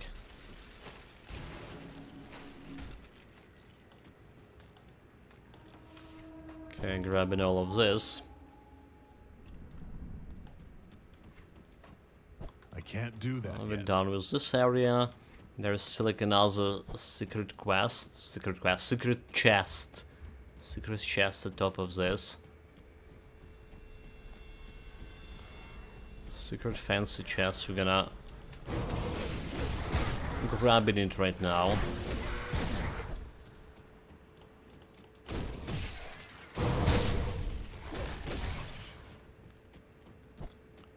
There it is. What do you have for me? Chest. A blue item. Could be better. I can't Could be do that worse. yet.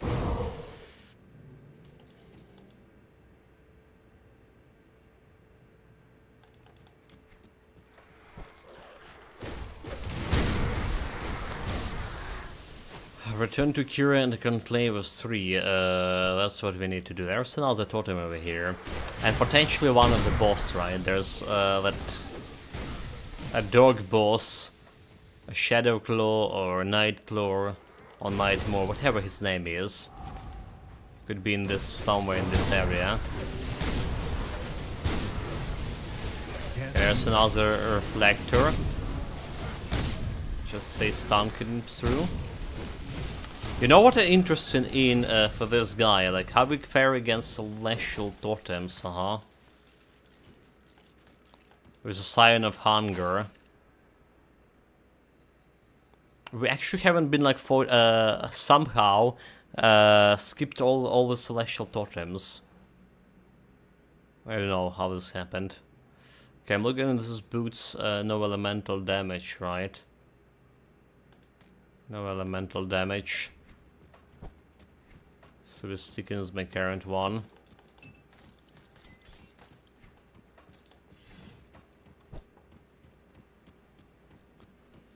Cult of Drake reputation increasing. There's some interesting powders for elemental damage in Cult of Drake, but they're not giving me actual offensive ability. So powder wise, we're probably gonna keep like this for a little bit.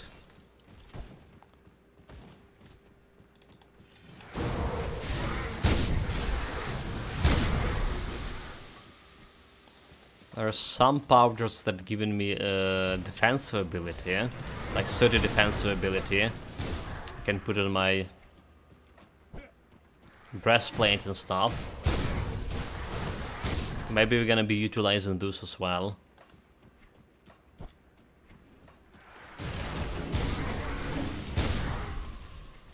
Okay, meanwhile, there's another secret chest over here. Secret fancy, come on, loot it. Physical damage, vitality, internal trauma, offensive. This is basically the one, okay, never mind. Fighting spirit, vitality, stun, reduction, target's defensive abilities. I don't care about it. I'm gonna stick with my current one.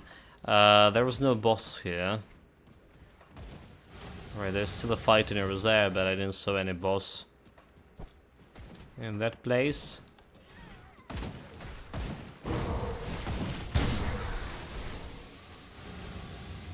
So I guess it's like farther away. Guess that boss is farther away.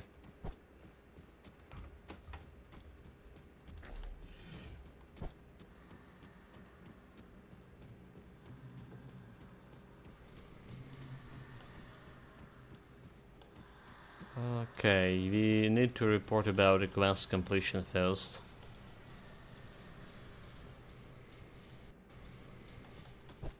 Maybe sort the items even, yeah, sort the items, acid damage, poison damage, retaliation, piercing damage to fire damage, so we don't care about acid damage on this one. Ignifar armor, we also probably don't care about this. Corrupt soul, soul, we're gonna keep this one. I'm gonna keep this one. The Nightclaw. The Nightclaw was another item I was looking for a cadence build, right? But I did when I was looking for physical damage converted to piercing damage, right? It is converting, has conversion, but for blade arc, however, unfortunately, and it's a one-handed weapon as well. Wasn't suited to my build planning or my vision I saw on the build, rather to say. Okay, this was selling, selling this, selling this, selling this, and all of this. It's a part of the set. I maybe will be keeping this one. Maybe keeping this one too. Let's put the seals in one place. I'll keep your stash safe. Right, you go here. You go here, you go here.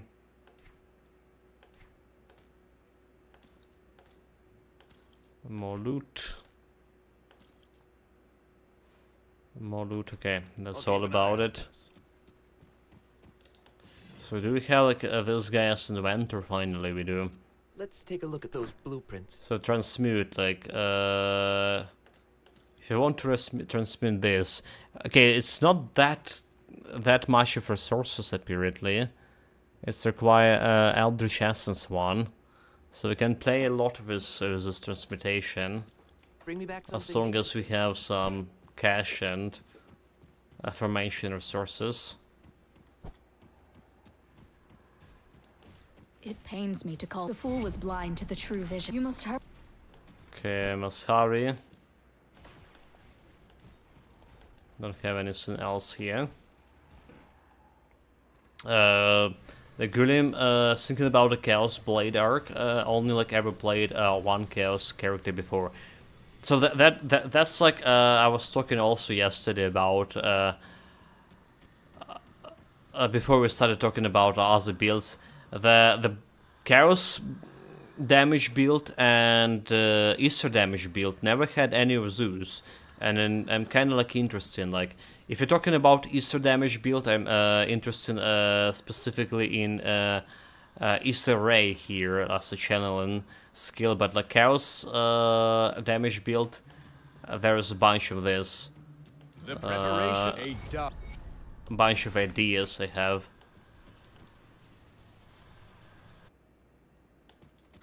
About that one. So yeah, how it's standing right now, guys. We're gonna finish this build tomorrow or day after tomorrow, and we're gonna check out a new game called Achilles Legend Untold. It's coming out of his early access phase November 2nd. So I imagine, like I said, we're gonna finish this build. We're gonna take a break. I'm gonna think about next Grim Dawn build, while at least checking out the Achilles. That's the plan, by the way. Don't know if I'm gonna like it. Don't know if I'm gonna hate it. That's the question. I can't do that yet. I saw the game way back when it was just only came into early access, and it looked like a trash to me. So I did give up on it, but people saying it did change quite a bit.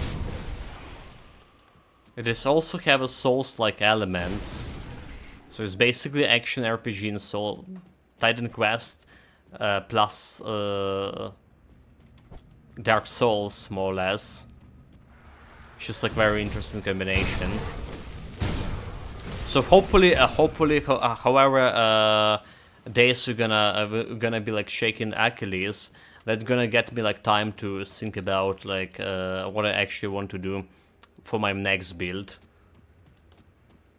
The easy build is easy to make. Ratnik Divya Prestor is nice to play too.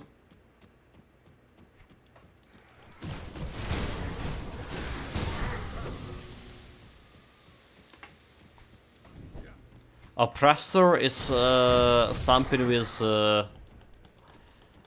Inquisitor class, is it?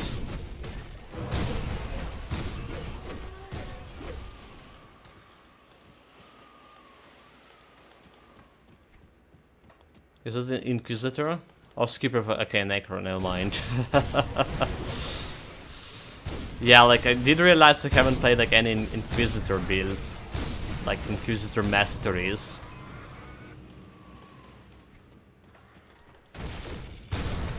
I feel like the master I'm more familiar with is actually Arcanist.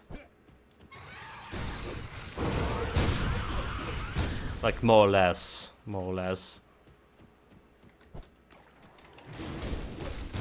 Okay, there's a guy. Honestly, I use my Inquisitor only for Purifier. Yeah, that's a beauty. That's a beauty for of the Grim Dawn. So many builds, so many classes. And they can feel like very different from even same like class basically. Can feel very different from, depending on what kind of gear and skill you're using for it. I really like it about it. That part of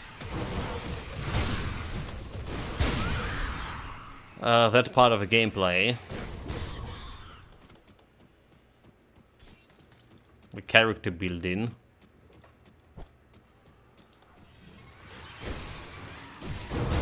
Yeah, and after the add-on, there will be like a lot more, right? They bring in a new class too, which is, you know, like I switched it from to Grim Dawn from Titan Quest. I had like 1,000 hours in Titan Quest before trying Grim Dawn, and Titan Quest have more masteries, which is like resulting in more variety of classes.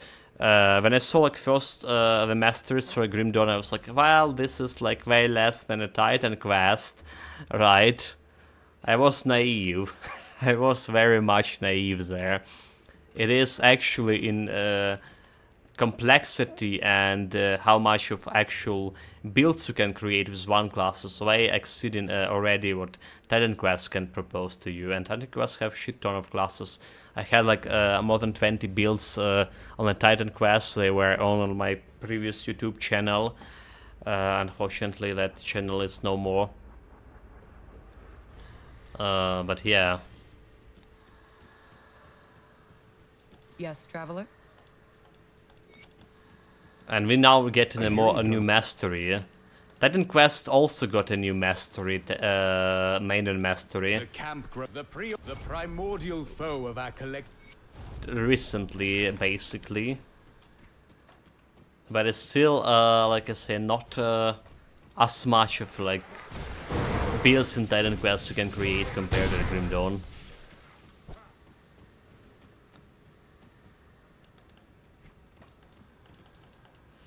Who brought you Achilles? Dasophilax. welcome to Construp. Sponsored by Dasophilax. The Achilles. So we're gonna probably shaken up it after this build. When the game gonna be fully released. I really like the Titan Quest, but it had not a bigger playability for me. Oh, like I have 1,000 hours, like 2K hours on Steam account, and I played on my CDs before for quite a long too. Maybe another 1K or so. I don't know, like it did have like a decent replayability for me. I was Grim Dawn on the other hand was like too complicated. That's like one first reason I wasn't like doing a Grim Dawn builds. It's looked like very complicated to me. Not really anymore, but they're also a bit early since it's getting a 30% discount on release. I mean, I always can refund and buy it on a discount, but they also increase in the price. So I'm not sure if it'll be like the same, if that increase in price plus discount will be lower than from what I got right now. Do you have any info how much it's gonna be cost?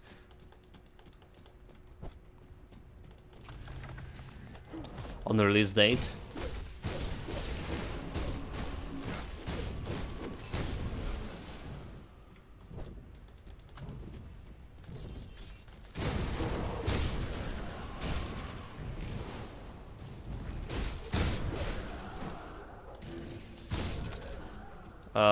Simarzadon's around $20. No, I mean like we're talking about Achilles here. We're talking about Achilles. Yeah, the price has already gone up, so he played a full price, no discount. Wait, it...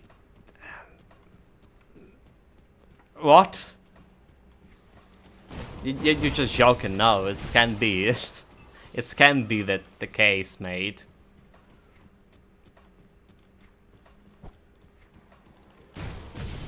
I mean, the price definitely went up, I mean, but this is still like not the release version of the game. I imagine they're gonna ramp it up on the release as well. Well, we'll see. Like I say, we can also always refund it. My brain FK. That skill's not ready. It's just meaning like we're gonna play the game day later, maybe. They're doing faster funds, right, in Steam. Like what, one day or yeah, how long you were like waiting for your refunds to kind of drop? Like less than a day, is it? Yeah. So it still should be okay.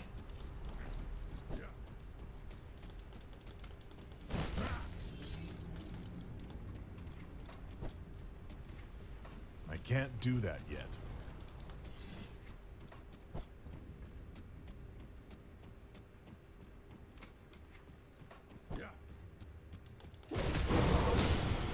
But yeah, like that's like that's confused me, you know.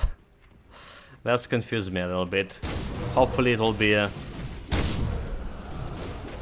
I didn't done a big mistake. Yeah, the Steam DB shows that the lowest ever price was roughly £10, like, so it's a 35% discount, so it's like was £14. It's like not £20 that will be release price, minus the already like announced 30% off.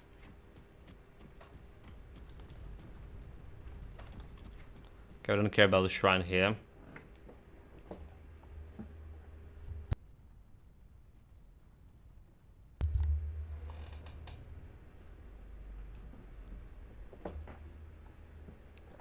Hey, you bought it too early. It's I was using your oven fans.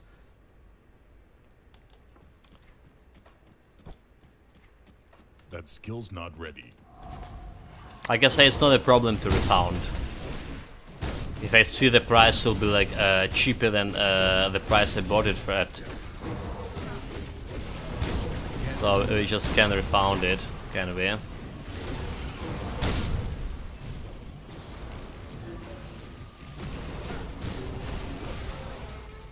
The problem is, mate, it's the lowest price over here was like 200 or something grivnas, I believe, and now it's like 500, so it's twice more than this. But because like a tendency with my region, prices are just going up because instability of in conversion rate between grivnas and dollar and stuff like that. And generally, like, I'm complaining a lot of old games. Some of them cost 10 times more than they were like 2 years before. So you never know. You never know if developers decided to forget all of this like regional pricing and re-evaluate the price for me in my region here. So maybe. Like I say, refunding is like always an option here. Refund general takes a day or less, but I had them take a few days before. The plus side is I never had a refusal. I refunded like last 3 or 4 games I bought. Yeah, same here, and like I think like the game went on a lower price before your 14 days expired before you bought it. Right, it's like a reasonable cost for refund as well. I can't do that yet.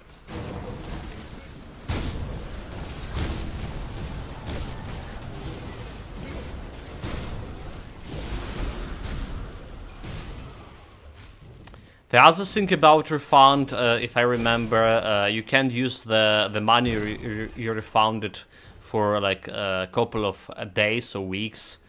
Is it still the case? I can't do that.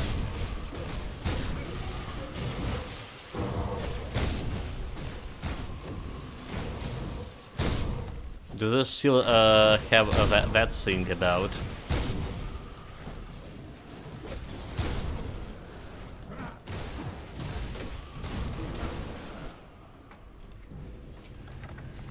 That skill's not ready.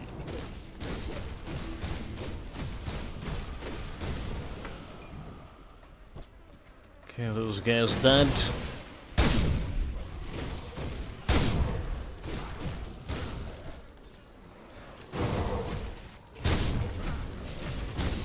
That skill's not ready.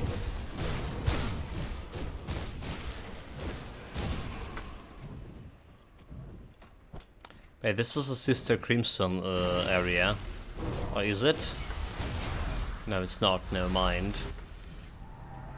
I want to check out these guys here.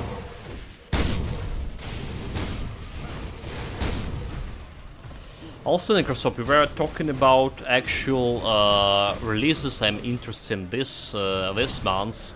Apparently there was a bunch of them. I was like, very under the impression that we're done with the Cyberpunk and we're gonna back to some old games we still have on my to-do list. But there is Robocop, there is Achilles, there is Yakuza, November 8, and there is the train back home. at least four games coming this month that I had, well, Achilles, I didn't have my eyes on it, but I evaluated my stance on it. Yeah, the trains go out in 28, so that seems to be the main game this month. Well, there's Yakuza. For me, it's probably Yakuza. I don't know if Train will be good, you know, we don't know if Train will be good, but Yakuza probably, like, it's like 99% guarantee will be good.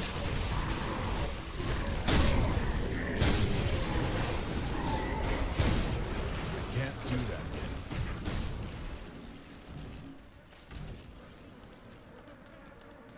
yet. Okay, grab some blue items.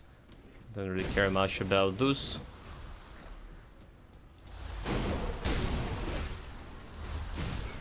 The rest of you will try the Achilles and the Train game. The concept of the Train game is looking decent. Like I say, it is as similar to Jagged Alliance as we think it is. Then it is probably will be good. But you never know with the current releases. You never know about this stuff. Yeah, I don't know like if any games will be good in my opinion. Past quality doesn't not indicates future success and vice versa. Most games I have bought this year like have been a disappointment.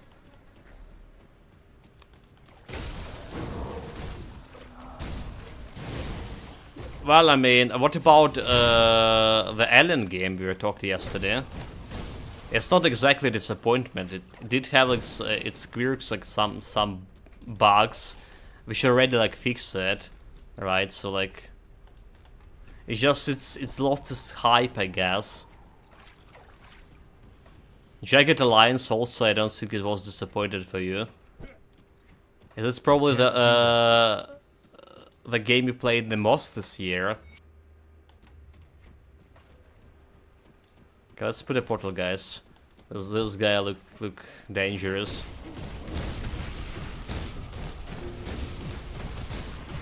Well, okay, never mind. He's not looking that dangerous. Easy, no challenge. We have 87 chaos resistance. Yeah, like 88. Is there 87 chaos? No challenge at all. So where's the cultist over here somewhere? For another quest?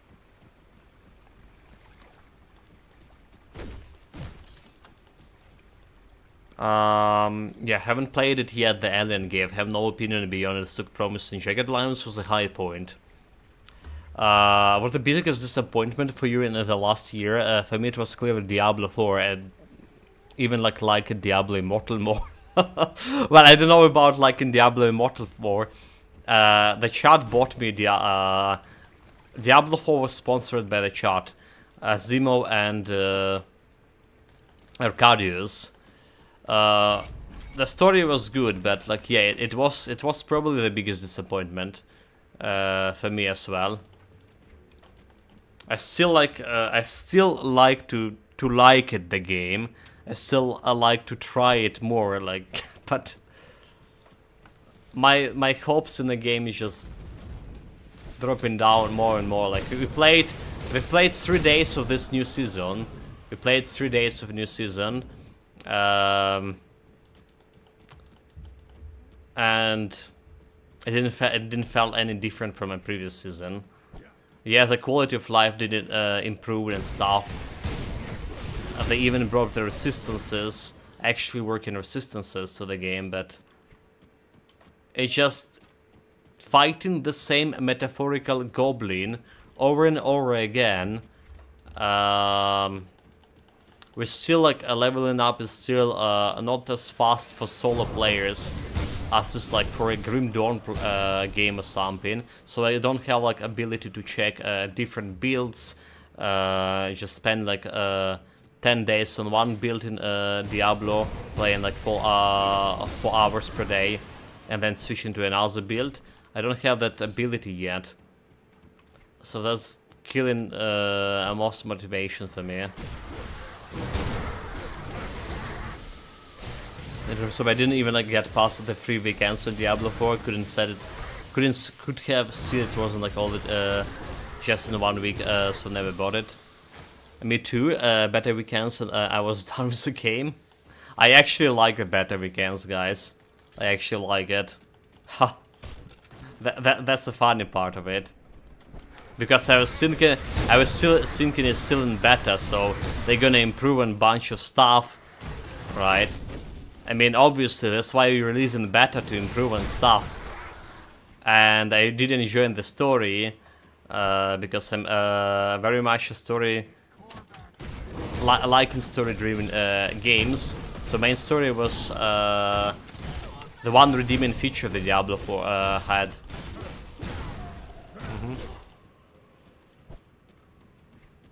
It felt so horrible, slow and dull. I jumped into Diablo test run after playing Path of Exile. And it was my very second character in Path of Exile, and it also was quite slow, you know. Like I spent 10 days going through initial acts, right before reaching Atlas. It's 10 or something days. So the Diablo in comparison didn't felt that much slower, you know.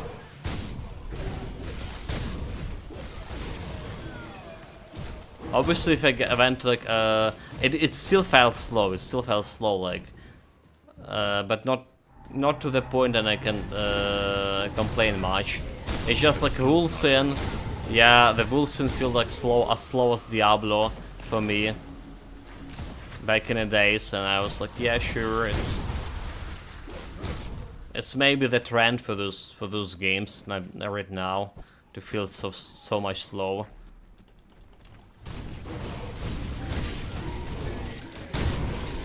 Yeah, hack and slash games I never cared about the story. Oh, I'm pretty much like cared about every hack and slash, every game I play and I'm caring about story. It's like one of major point for me. Like now we're doing the builds, but like my every first playthrough for any for Titan Quest, for Grim Dawn, it was like basically story driven adventure. And to tell you, well, Titan Quest have a good story, but Grim Dawn have a story in slightly higher level than Titan Quest in terms of writing, in terms of like events, in terms of the morale, you know, like this settings, apocalyptic settings when there's no clear distinction between good and evil anymore. So it's have a very decent story. I'm very much enjoying it.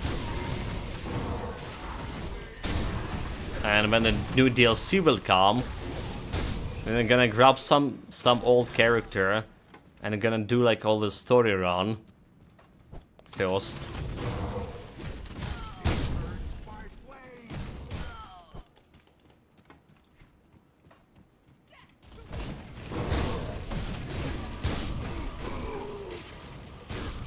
But yeah, I guess like I guess we agree on one point that Diablo 4 was the biggest disappointed for at least 3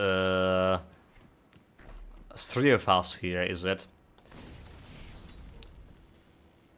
The best game, however, we played this year, I would call it the Baldur's Gate 3. I mean, okay, the year is still not over, but Baldur's Gate 3 felt this. Despite bugs and a bunch of like troublesome points, it did feel like the best game I played this year. Again, thanks to the Sphilax who gave us an opportunity.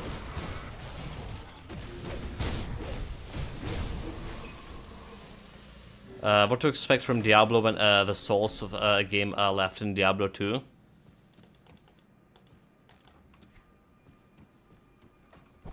The worst part of it, I never played Diablo 2 or any other iteration of Diablos.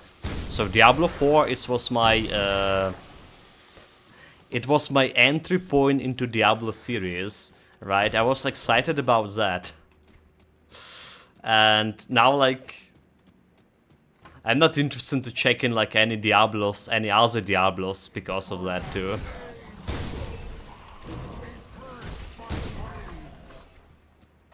There is not a single developer from Diablo 1 or Diablo 2 is still working in the Blizzard scene. Is it okay? So the question is there any like old developers from old days of Blizzard are still working there? I don't think like is it from Diablo or like World of Warcraft or any like other games. I don't think there's any. Maybe there's like one or two, but they're not like playing any role, you know, major role in development anymore. So I don't think any old spirit of Blizzard left.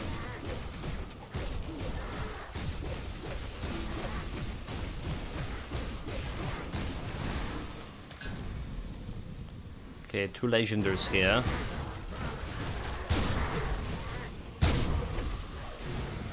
Some important of the ones like made the Torchlight series. You're not saying about Torchlight 2, is it? Torchlight 3 rather, but Torchlight 1 and 2, which were the good ones. Yeah, Torchlight 3 was like one of the disappointed with one of the biggest disappointed with previous years. What 2018, 2019. When it was released. Okay, Town Erupt, we don't care about this one. Amulet with cold damage. Not as good. Not as good as we need.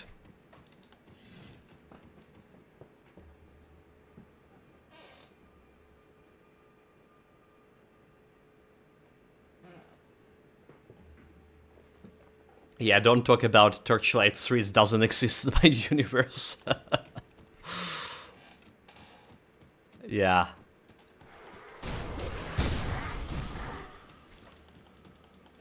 It's like, you know, King's Bounty 2. It's like, I didn't, so... Most of people probably heard it, but I never played a Torchlight 2, I missed my chance of doing so. I'm not very excited about it playing right now, having all these other RPGs. But I was like, Torchlight 3 is supposed to be my entry point into Torchlight series, and that's like brought the disappointed to me. However, like I was very excited about King's Bounty. I'm a big fan of King's Bounty series. It was like my kind of game. Back in the days, played all the King's Bounty games, basically. So I guess like 3 years ago, King's Bounty 2 was my greatest disappointment too.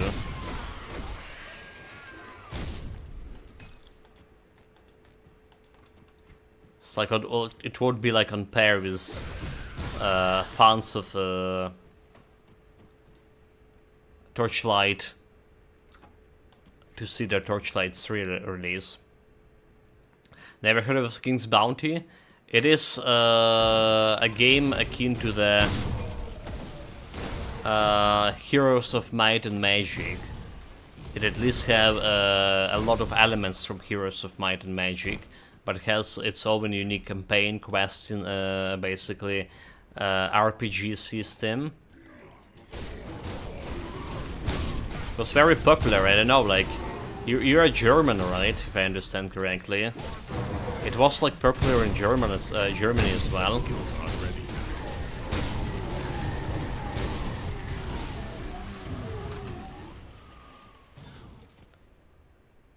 I never liked the Might and Magic series. Okay, let's explain a lot. Might and Magic, Heroes of Might and Magic 3 especially, it was one of the favorite games of all times, more or less. On par with Half-Life and stuff, and Titan Quest. Spent also like thousands of hours there. And so yeah, so I look into my purchase history. So just this year I bought a 16, refounded 5, stopped playing a 4, not playing 2, enjoying 5, and that does not include the game that I was interested in, and never got to the purchase stage. At least for me, the gaming landscape has been pretty bad. Like 16, yeah, and refounded 5. So basically, enjoyed 5. Why is you saying it's bad?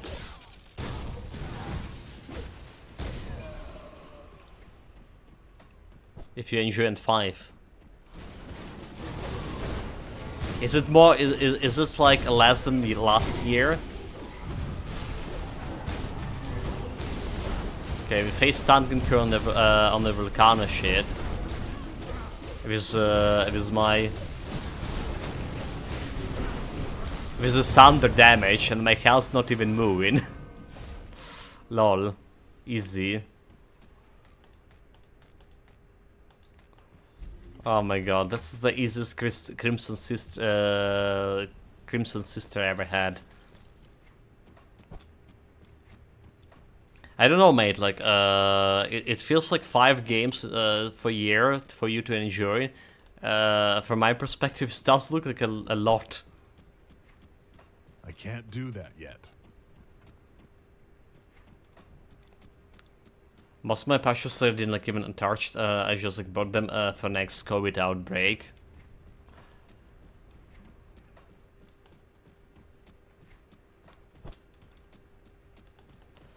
So yeah, how it's not a bad one. I was still enjoying less than the third of my purchases, and also had like a long list of games I had a hyped about, but that turned out to be the trash and never even bought them. Sub-nerds, welcome, Master Hurls. Yeah, the older become, the less I played. That's my point, Nickelsrop. Like, even if you bought like 16 of those games, like you probably still would not have actually enough time to fully enjoy them, right? But that's my take on it. So, like, when you're saying you're enjoying the game, like, for example, how many hours you spend in Jagged Alliance? It's more than 100. It's like, what, 200 or something?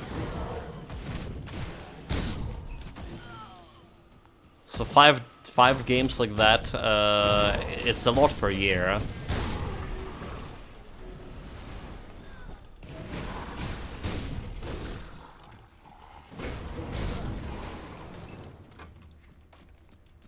I'm buying 16 only because the majority of them are disappointments, so I have to buy another game.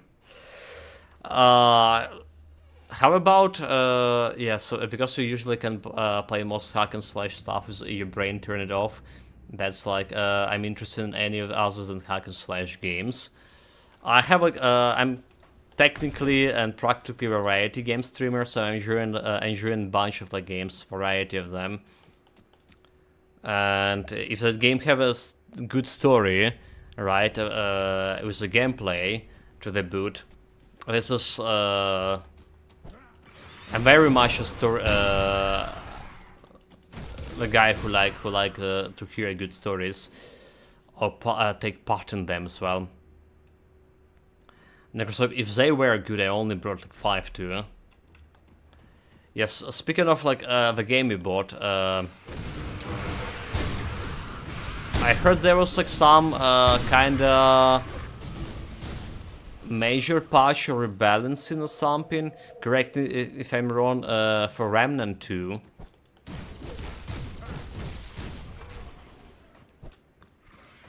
I just like heard the I saw the news recently.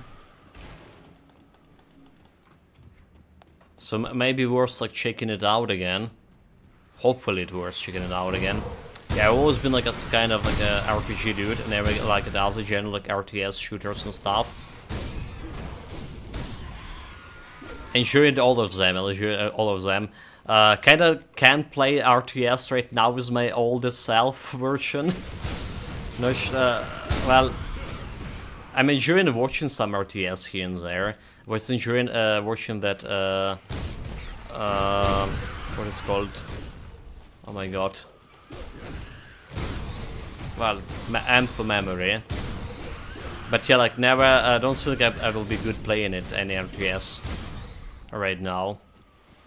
But like played it a lot when I was younger.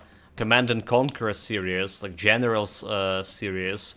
Command and Conquer Generals, it was like one of my favorite RTS games. And the Souls games, Souls-like, that's like came to actually into Souls scenes quite recently. It's became one of my favorite genres as well.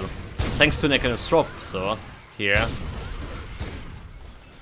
He did introduce me into the Dark Souls 2, right? And since then I played a bunch of them.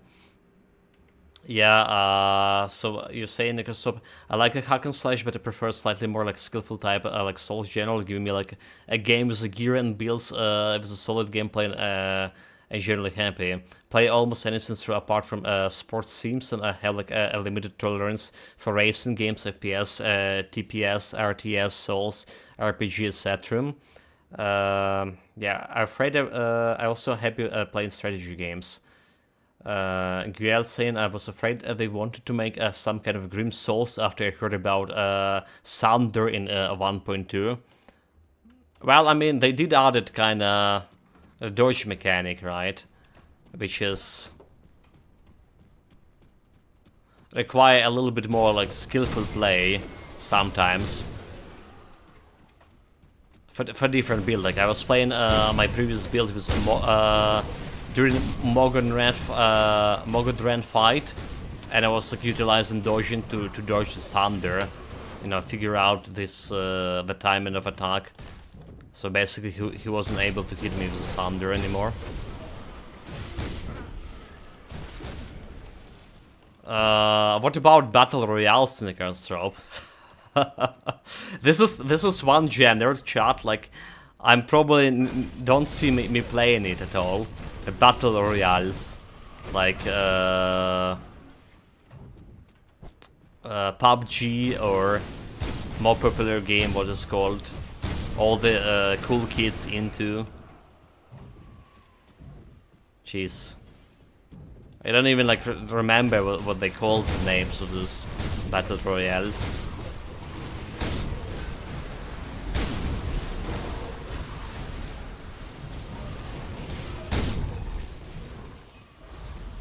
Legendary Boots without elemental damage, Gale of Ill Omen, so this have like elemental damage for me. Alright, Ill Omen, minus movement speed for yourself without decay. Nah, probably not good enough. Mage Slayer, Arm Guards, elemental damage. I do interested in a Mage Slayer, but not in Arm Guards. Okay, no luck. Bless the old gods with a Tanki char. You can still like ignore all the thunder stuff.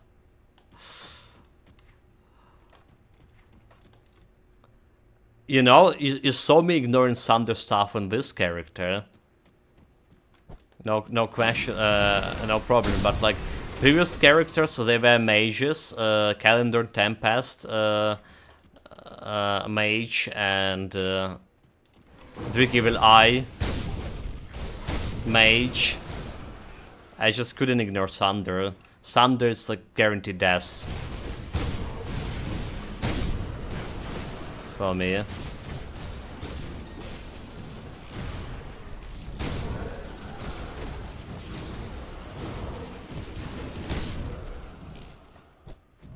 That skill's not breaking. Like, I wonder if I can ignore Thunder with Thunder from Celestials on this guy, the Weber. Probably not. Okay, like as our 80 Shattered Rams 80 plus, you need to look out for like some Sunday builders or you toast.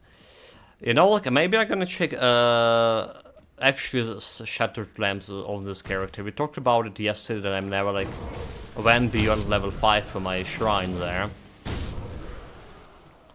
So yeah, online versus games like are separate in my opinion, no matter what genre they are. So we can like racing games, but I never want to play it against other people. I did play the Quake and Unreal versus back in the days, but the whole spam die seemed no longer appeals and I can compete anyway. So I'd rather like play a lot of shooter in the co-op.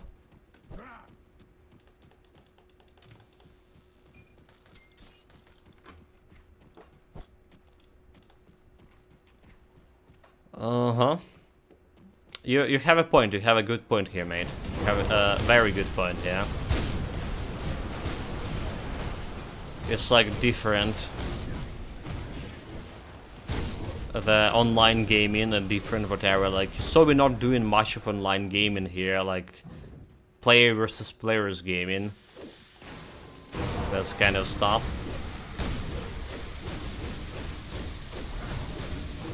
Okay, face tanking this guy, he tried to sunder me, he's missed. Dude, like, okay, he's sundered me. But that's about all. He has 55% chance to hit me. 55. Oh wait, that's Toxic Spore, never mind. That's not that guy.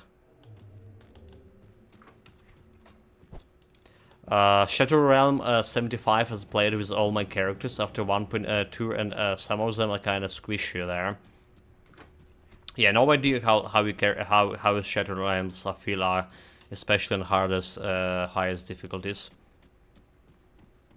Also I used to versus in Left 4 Dead and the RTS. Well, okay, yeah, I mean, I was doing all of that, mate, like, you know. I came to streaming after, with still playing versus in... So, the Titan Quest wasn't the first game I started streaming with. The first game I started streaming with was actually the card game, oh my god, the Valve card game. Oh my, Jesus Christ. Chat, help. Artifact, yes. That's the first game I came, so I obviously were like player versus player interaction there. The Artifact was very good, like in that part, like player versus player.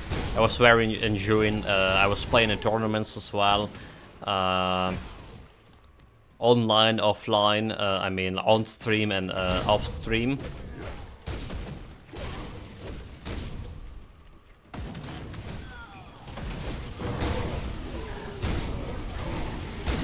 But this is probably like the last game I played like that had like real player versus player shenanigans, right?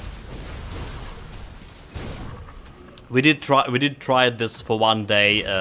What is it called? The Exoprimal. We did try Exoprimal, which is technically player versus player, but I don't think it's count. Is it?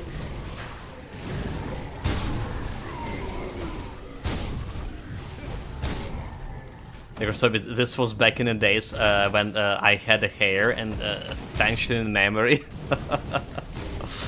Yeah, good old days. No, I don't think I had hair back there still. Well, maybe I did a little bit more than right now.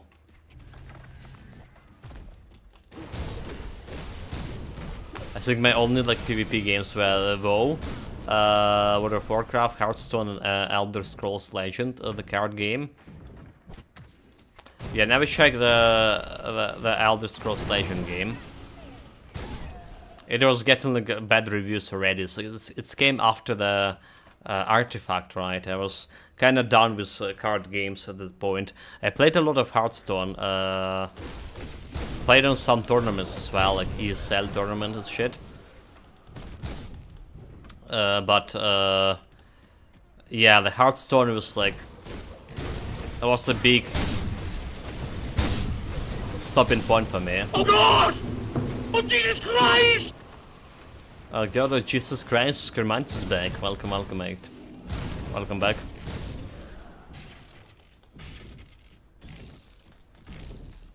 I think I died some times ago, but not sure. The legend has died some times ago. Yeah, not sure myself. Like, I do actually enjoy quite a bit of like card games, like, to be honest. Like I say, Hearthstone I was enjoying when I was playing basically with the game release. I did play in beta a couple of days maybe. I'm not sure if I played beta or not. And then like after the Hearthstone there was Artifact and Slay the Spire. Super enjoyed like Slay the Spire. I was like watching a lot of streams with Slay the Spire.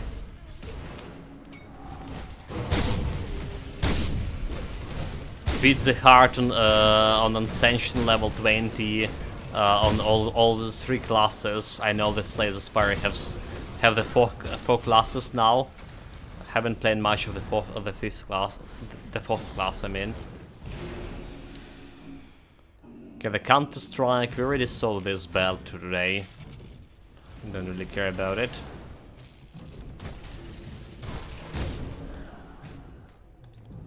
Let's grab another loot. I can't carry anymore. Or not. It's finally time to evaluate my loot here.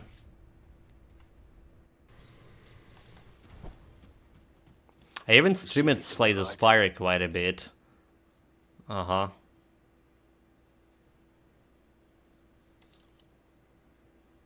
Well, quite a bit. We streamed Slay the Spire like just last year is a chart on the birthday stream.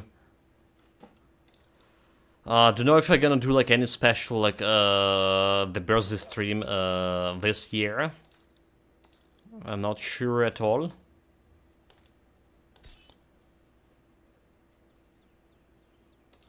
So like last year and the year before we had Slay the Spire chat picking up the cards for me to play with. But the problem is most of the chat here have no idea about Slay the Spire to begin with. Wasn't very interactive. But we have like some interactive stream with Riftbreaker as well.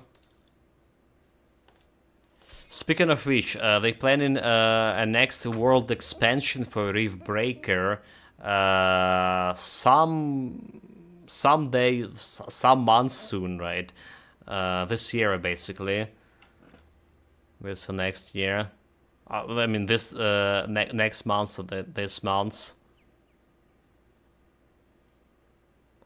So stuff to consider to check again, maybe.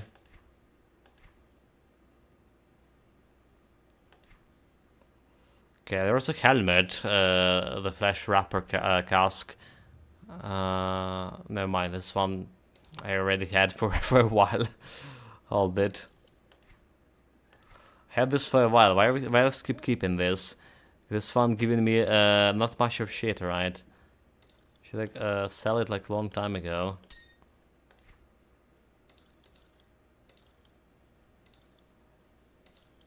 Okay, this was selling. This was selling. Did you ever play the Kingdom of Amalur? Re-Reckoning? You know, Kingdom Reckoning, Kingdom of Amalur, is that the one? Yeah, almost done. Like with every DLC there. Yeah, Re-Reckoning. I play the Reckoning. Didn't play Re-Reckoning, but play the Reckoning, and we basically stuck on the last DLC. I got like really bored. It had a good story. I didn't enjoy the story. I didn't enjoy the gameplay even for a while until it got too repetitive.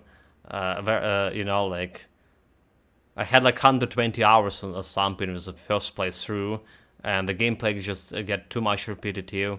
So I gave up on the last DLC. But it's a good. Yeah, probably the last DLC, but never played. Like, I was thinking of doing that. Okay, so like last DLC I mean for Reckoning, not Re-Reckoning, right? Re-Reckoning have like another DLC too. Necrosop, great but a flawed game about Kingdom of Amalur. Good day, exiled dweller, traveler.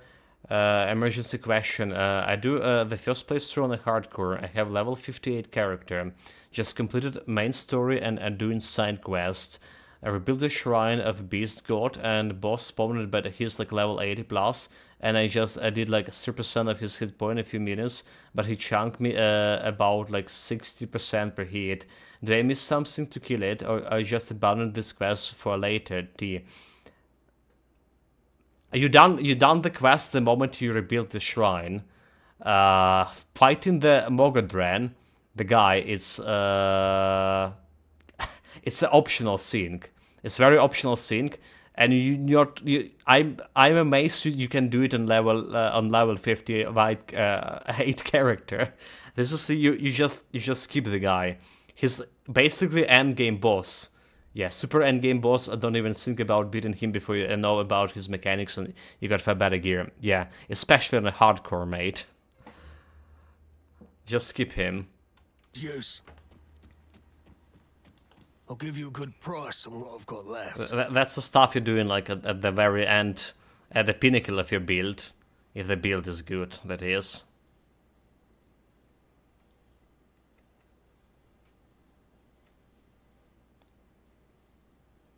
So yeah, like if you're still alive, run for your life.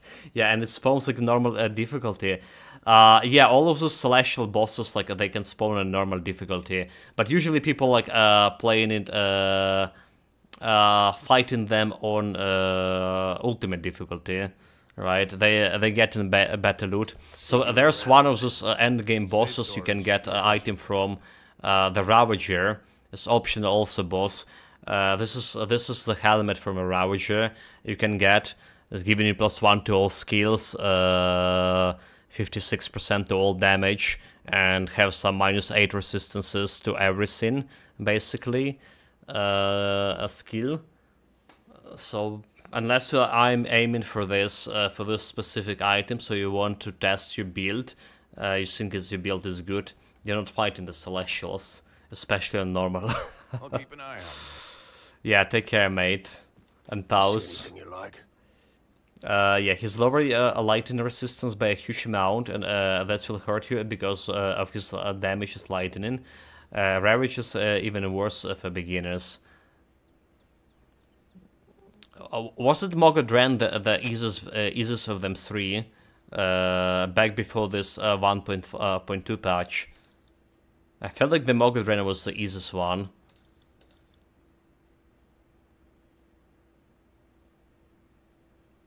At least that's not anymore, so. I don't know, like Ravager always was easy for me. However.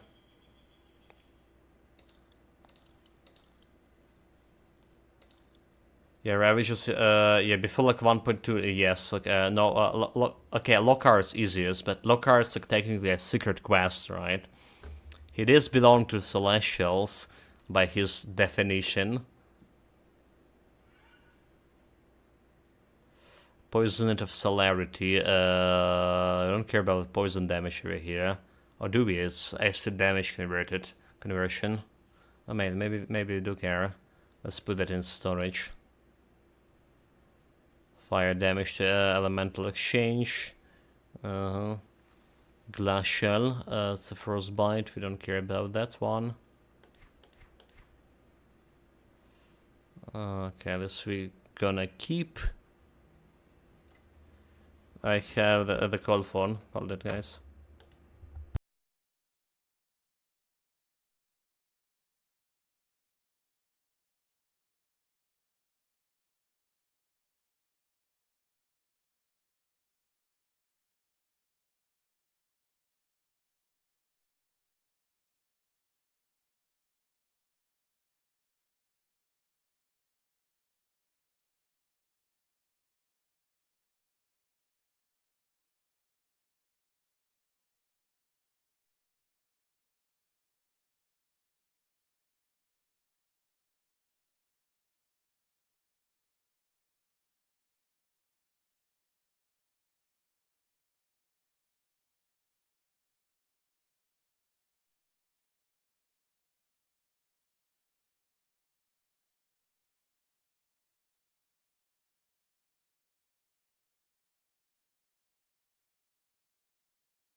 Alright guys, I'm back. Yeah, I got a phone call from basically my sister-in-law about all of this Iron well spent. shenanigans with my health.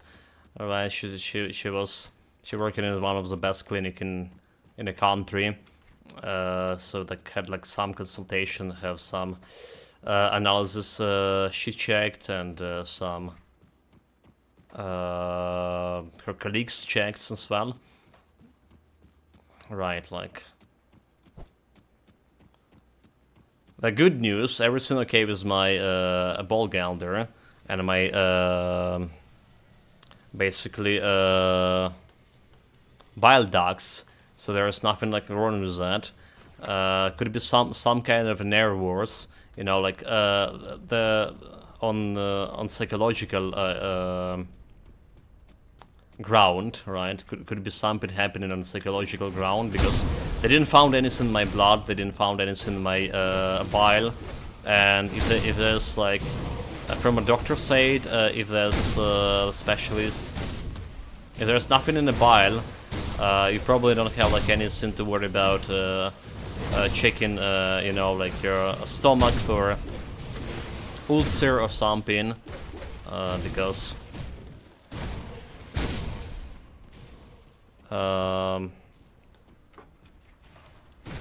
they usually, if you have some problems with bile, they usually connect it to everything else. So yeah. Skramatus asking, is this the end? Well, yeah, it's the last DLC, technically, for now. Not exactly the end game.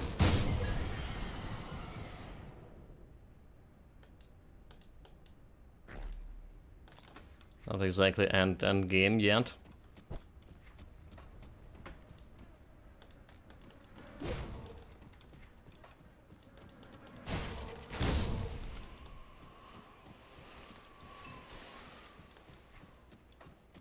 Like what this guy was doing, is he like important smith?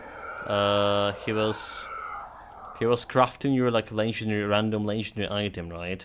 If you have enough like Celestial Lotus, you never have enough Celestial Lotus, but there's Eldritch Essence, so you can craft some random legendary.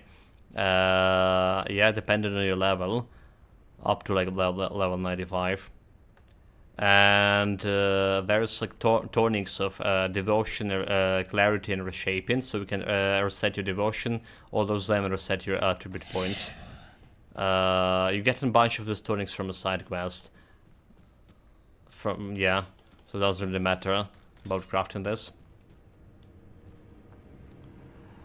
Okay, on Titan Quest I had a Shadow Maw. The Shadow Maw?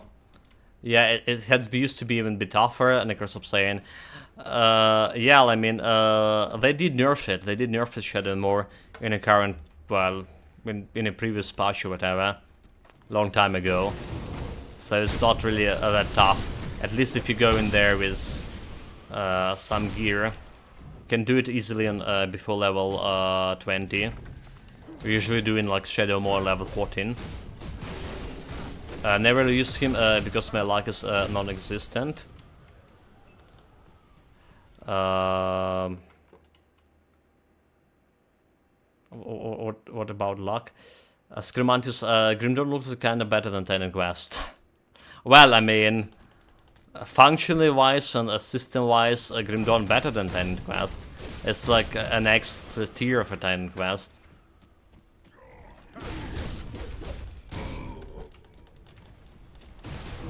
Has more depth to it, more depth to the builds and shit. More complicated too. Oh, luck with the smith. Yeah, never get well with that. I did use it a couple of times when I found it, and I actually did got like the item I was looking for. Surprisingly, but it's like very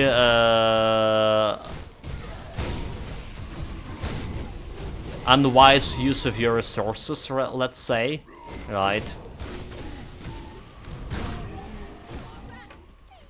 You can craft the shit like if you're looking for some specific items from a set, right? You can craft it. and then try to gamble it in with inventor rather than try to get some random out of it. Yeah, that's like saying the PS5 is better than PS3, and I can stop saying Titan Quest still have a better settings in my opinion. Grim Dawn probably wins in every other area. Yeah, Grim Dawn used to be like Titan Quest engine, at least base. It is. And some Titan Quest developers were like working on Grim Dawn as well.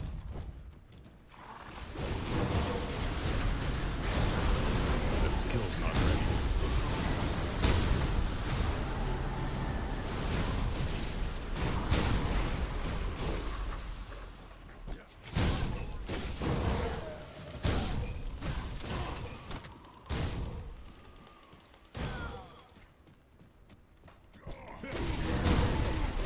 That skill's not ready.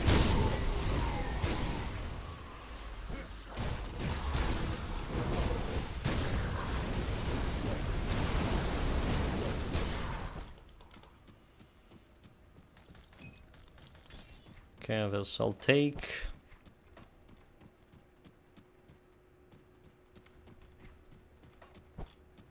But yeah, about settings in a Grim Dawn, like again, Titan Quest have better appeal with mythological settings. It's especially when I was young, you know, like mythological settings. It was so epic, you know, like you're part of like ancient history of mythology. You're taking part in that. I really like it, and I was also myself like interested in mythology. Greek mythology was like one of the most well-known mythology in the world, so that's like a no-brainer. That's like 1+ to the Titan Quest. But again, like I'm gonna repeat myself, Grim Dawn have very good story. Very good story, chat.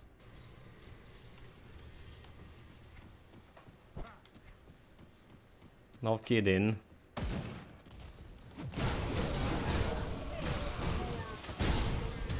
Like, say, in terms of writing and stuff, it is better than Titan Quest. Titan Quest has one advantage over Grim Dawn in terms of, like, story, that every Titan Quest character is voice acted. Did you know that? Every single Titan Quest character is voice acted. Grim Dawn, they didn't down like voice acting.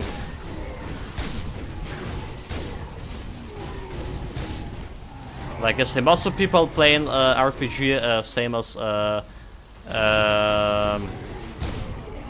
Guel, right? So they are not playing for story; they're playing for gameplay, right? So that's why it's not like really voice acted.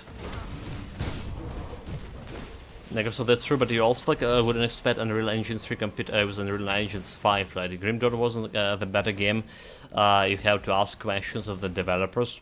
They are like what decades apart? Are they? Is it like okay? So Titan Quest like event came to like 2000, early 2000s, right? 2002 or something, right? I think they started developing Grim Dawn in 2007, is it? Like, it went from a lot of early access stages. It's 2016? 2016 is like official release. I don't know, mate. That skill's not ready.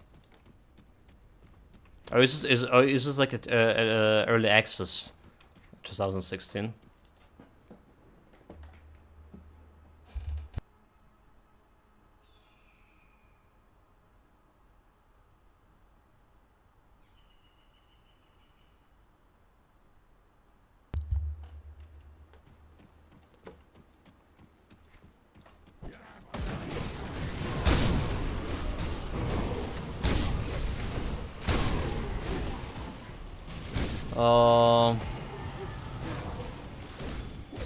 They have apparently 2016 official release for Titan Quest Anniversary Edition. Huh.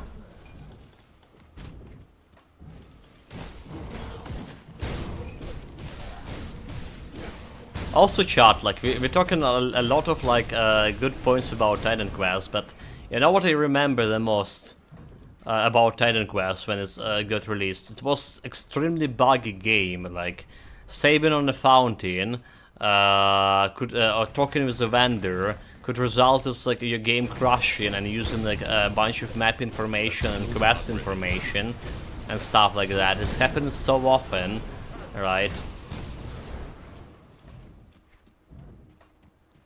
So Titan Quest was like developing to the point it's developed right now for years and years of bugs fixing too. But the point like Necrosop put it in the right way. Titan Quest just have generally better settings that appeal to many more people, and people were like more patient with this, like even despite there being some bug fiesta at the beginning of the release date. Can remember the early days of Titan Quest. Nowadays I'm happy like when I can remember what I did an hour ago. Well, that's make two of us. hour ago, that's like a lot to ask, mate. So That skill's not ready. what we done second ago.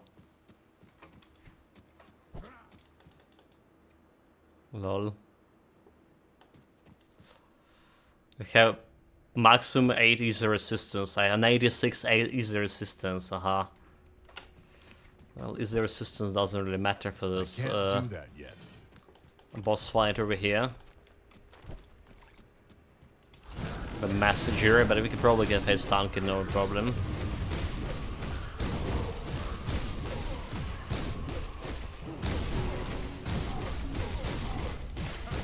I'm biblical 52 years old.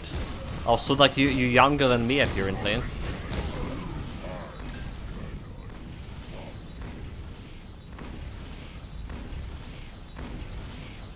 A Warcry, recharge your fire damage to Warcry. If I were gonna build the character with the Warcry damage, Force Wave, 2-meter range, and physical damage to Force Wave, 2-handed mace, chance to reduce target defensive ability by 93, fire damage converted to physical damage to Hour of Sanjir, physical percent resistances to Hour of Sanjir. Oh, this could be like very good for a Force Wave build, is it? What do you say? Next build is Force Wave build? Nobody's younger than me, at least how old I feel. Older, I mean. Chat, tell how old I am. Tell him how how chat was deemed I'm old. How old I am here. Yeah, Necrosop saying, I don't disagree that Grim Dawn is the better RPG, but Titan Quest predates like about 10 years and used a much older version of the engine, so like I expect Grim Dawn is to better in every like department, if not what like how the developers been doing. However, I still like vastly prefer the ancient world with its myths and legends of that Grim Dawn setting, which is just don't seem an interesting era in that open good story. Screwmatis, I don't know, like I remember you're 35-year-old. Alice is roughly 76 mentally and 30 physically. Well, there you have answer shot.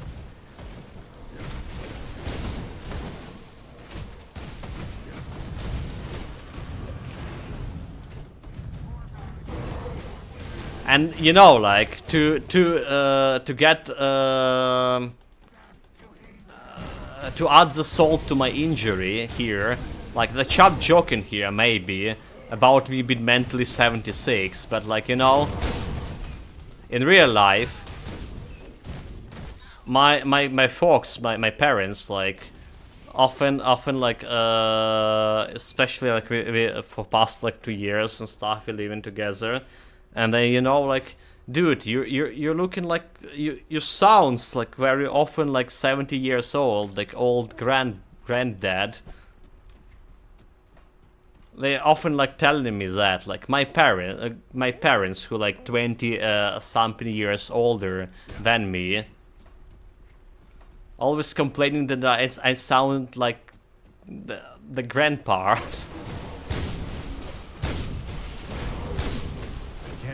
I hope they're joking too. You know, I hope they're joking as much as the chat do. That's the only hope I have.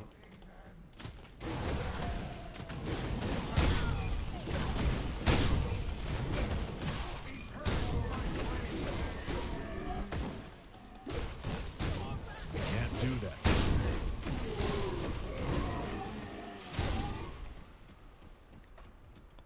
Yeah, people say I sound like a grumpy grandpa all the time. Yeah, okay, yeah, that's definitely a joke, right? There's definitely people trying to like to joke around.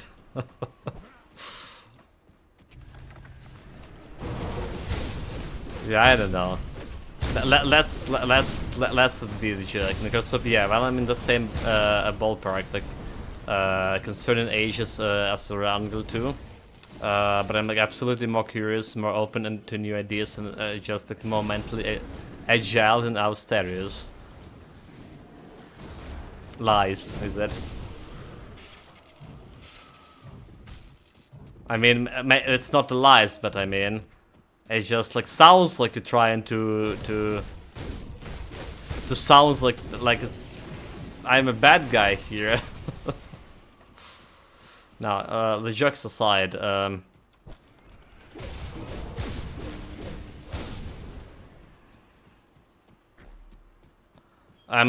very bad at taking like any you know, any change. Very bad taking to any changes, you know.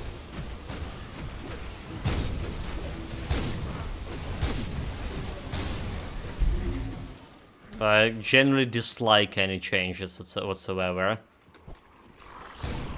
It is like, as it is, living in the place I am. You just need to adjust. So I'm trying my best. I still getting the card. That skill's not ready.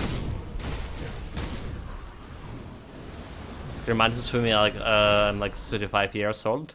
Don't be angry for a joke, but you had this bald like a mirror. That's not a joke. That's a compliment. To have a bold, shiny head. What man need? What other thing men need to need? Necrosopia, you're not a bad guy, mate. I can just like take it off a lord. I get to consider a new idea. It took me like a year just to get you to play Dungeon Quest on the fastest speed despite all the obvious benefits. Okay, so like, let's be constructive here, right? If you can compare like my behavior in terms of like getting used to changes right now and getting used to changes like 3 or 4 years ago when we started like when we know each other, right? I think I'm making some progress, right? Hopefully I'm making some progress here.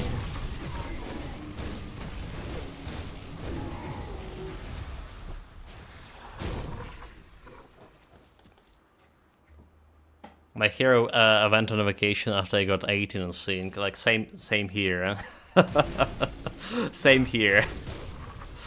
Well, I 18 or 19 or something like that. I was actually shaving my head, like, you know, completely bald, you know. That's like this past 3 years, like I'm just leaving it because it's first of all it's such a bother now. Have other things to do, like reading all the news. But yeah, I was like generally shaving bald all the time. And you know, like I like this look quite a bit. Yeah, it's comeback sadly on spots I don't want to have, right?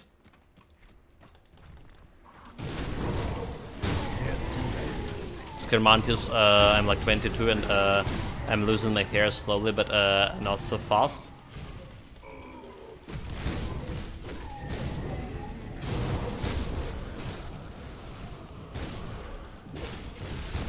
I mean, you know, like when I was like in kindergarten, my father was already like getting bald in, right? And I was like the only one, and he was very anxious about being bald. You know, it's a different kind of mentality back in there. He's like grew up in the USSR, and his same hate and as I am. So he's not a tall person, and his was very conscious about that. I was like, but it's looking so cool. Like me, 6 year, me old. Yeah, I was like, but it's looking so cool being bald. So yeah, like no wonder I got bald. It was my childhood dream. kind of scene.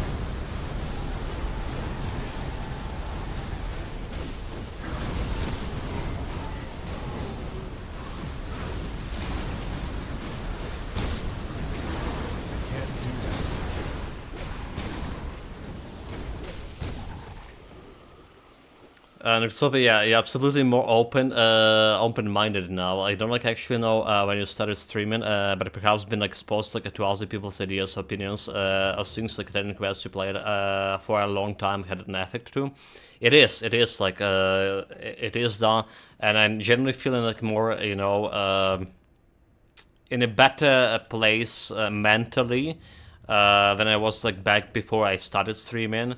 I was dealing with the real life stuff, like not only my health, but like losing my sweetheart.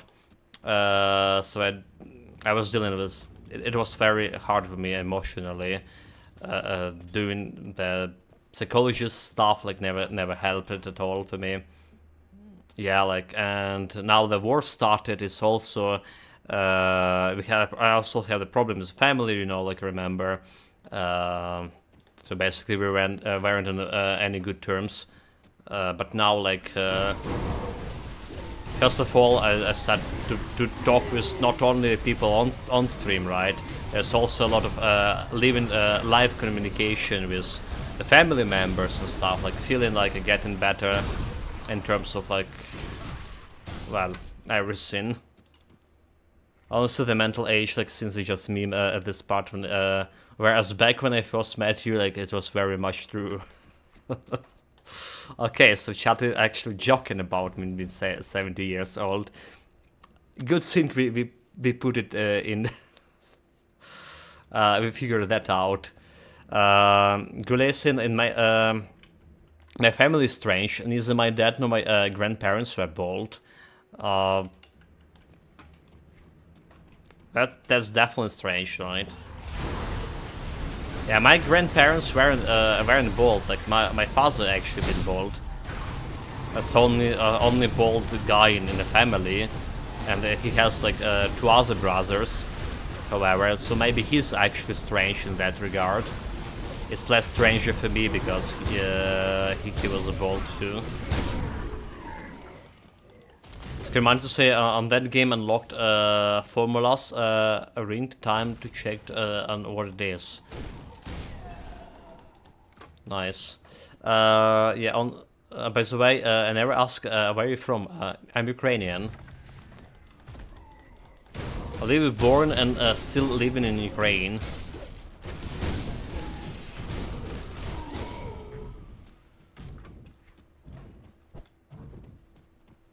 That skill's not ready.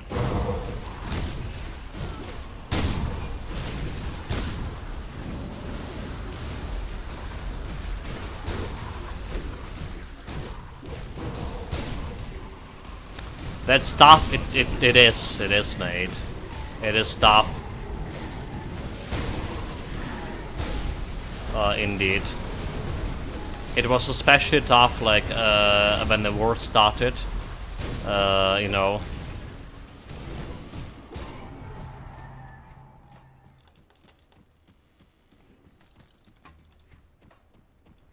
But it didn't change in any good way for during those 2 years here. In terms of like economical situation getting worse and worse every day. It's absolutely impossible to find a work with my type of background, which I haven't been working for like, well, I don't know, 8 years before the war started. And yeah, it's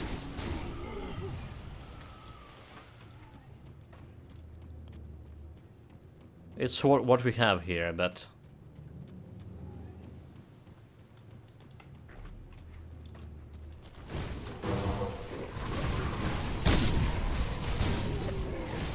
yeah, I could never imagine living here. It must be horrible for people. So like, I don't know what kind of impression you have here about. It's dependent on the area you live in. Absolutely, there's confirmed 6 million people are refugee. Most of them are refugees from eastern part and southern part of Ukraine. Right, I'm living in basically northern part of Ukraine. When it all started, my town. My hometown got assaulted. There was like 3-day fighting in my hometown. There was a bunch of missiles flying because I was living directly near the air base. I woke up at 5 a.m. Because of that huge explosion. There was no siren. There was panic. There was people were shooting on the street. There was some elements of Russian aeromobile forces trying to break into the airport. There was 3 days fight in my city, right? I'm living in a different city, right, close to by, like 10 kilometer close, 12 kilometer close to living with my parents because my home was destroyed, basically. So that's basically it. And that last winter was cold, I was sitting a lot with electricity too. There was a lot of drone attacks. So far this past like 2 months here, so this is a Kyiv region we're talking about, the northern region. It has the most advanced and most complicated anti-aircraft system in whole Ukraine. So like compared to other regions is more secure as well. To say, we still had air alarms, we still have explosions, still drones flying here, but most of them getting intercepted, even the Kinjal missiles. Nonetheless, it's very dangerous because the wreckage of the missiles, the wreckage of the drones can anytime can just ruin whole buildings. In fact, last year we had a situation when the shock waves broke some windows in my in the building I'm living. Like, so some of my neighbors got the windows shattered because of shock waves, and the drones did the wreckage got like destroyed. Some trees like nearby as well, and some buildings in the village part of this town I'm living in, private sector. Yeah, many people came to Germany. Talked to some who came from eastern part.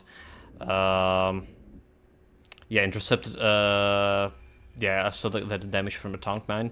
The damage, like when intercepted pieces, are still it's dangerous. Like sometimes you just can destroy like 5-story buildings, no problem. A part of it, you know, depending on kind of wreckage it is. If it's wreckage from some missiles, it is.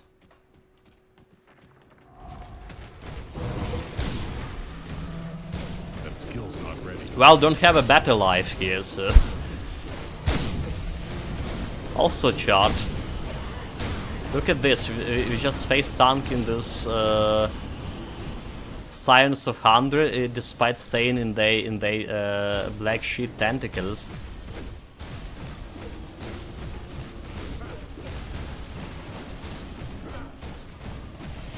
Okay, this is like quite surprising. We just basically face tanked this Science of Hunger.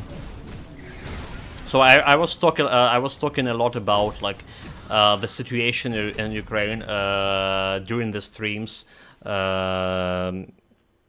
Well, last year, all of this, like when I still came back to streaming again, it was first of all, it's got me back to give me some normalcy, the streaming. I mean, I'm not talking much about this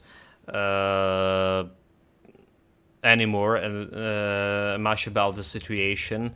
It just like when I'm talking, I get more and more depressed, you know. And you saw like I had a problem with the health, right? But one suspicious we just talked about is my sister-in-law. One suspicious is could be based on psychological grounds that the health problem I have. So like yeah, we haven't been talking much of the war situation here in a couple of months, I believe. Just to not to get myself too much upset. I'm still like watching a lot of news. Basically everything I'm doing after the stream is like watching the news, following different sources after checking if they are valid or not, stuff like that. And Russia's still like talking about not aiming at civilian buildings. Just seen a documentary about Mariupol, which just looked like a moon, and now with all these craters made. Like, yeah, it's they saying it's like Ukraine is democracy. The center of Ukraine, like, is when we talking about decision making, right? Decision making centers is like Ukrainian people. Russian always talking they shooting they targeting decision making centers, which just mean they targeting civilian peoples most of the time. That's like what they mean by decision making. Yeah, anyway, back to the game. Elemental damage here 20%, less than my current boots. Have more health, less offensive ability. So this is the worst version of what we have right now. 100 defensive ability to Alexa Flash Freeze. This one interesting. This one interesting. Physical damage to Blast Shield. Alexa Flash Freeze. Cold resistance, chance to it. Okay. This one interesting for sure. A boss time.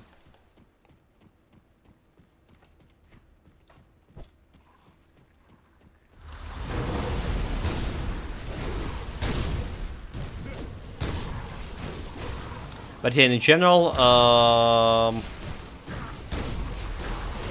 the life here in Ukraine is getting back to more or less normalcy it had before the war. I would say, like, looking at the people going on their business here, or as I say, like, frequent air alarms became a normalcy here. Right, it's not getting as normal as it was because before the war, but people are getting used to all of this. You know what I'm saying?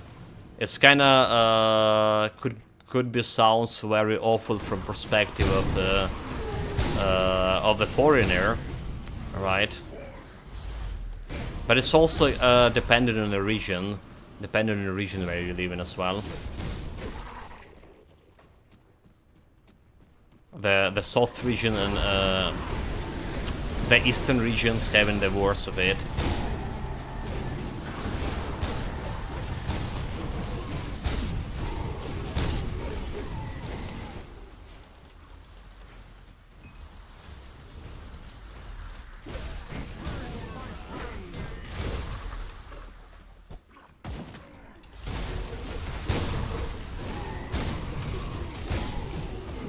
That's all I'm gonna say. Alright, Hura, the boss. Where's the boss? It's supposed to be here, is it? That's a little bit farther.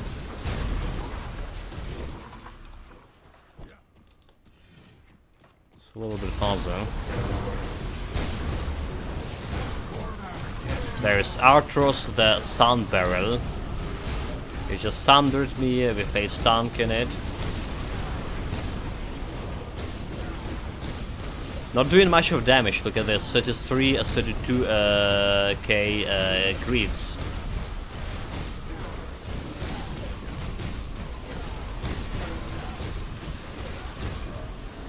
Meaning he has a huge resistance reduction, resistances, so I can get through with my resistance reduction through it. Still he's dead. Physical damage to force wave here, and his monster frequencies, Menhir Bulwark giving fire damage.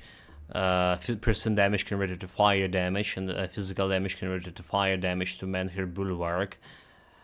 Menhir Bulwark is this one. It's okay.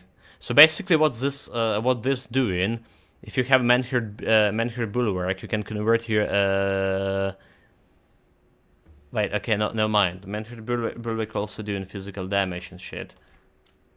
It's giving you physical damage over here. Never mind. Yeah, as long as you have some sustain, everything like with Sander is no problem, at least for campaign stuff. Well, I did have sustain on my evil Eye of Dreek. Also like Hell's Leash on it. But I was like got one-shotted, I think a couple of times when I got like sundered. Despite having like, okay, maybe my offensive ability wasn't that, defensive ability, as you say, wasn't that great for that build. It was like 2800. Right, I was like more going into offensive. That's probably was the problem. Also, chat, there's another totem.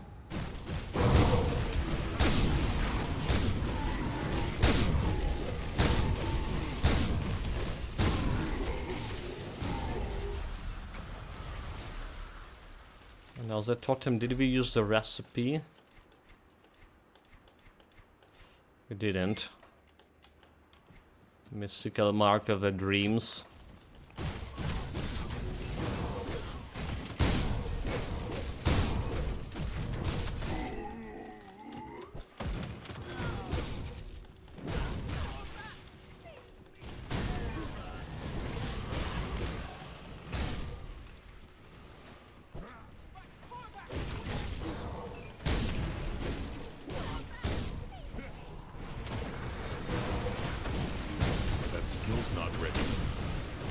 Getting close to the Korvik fight.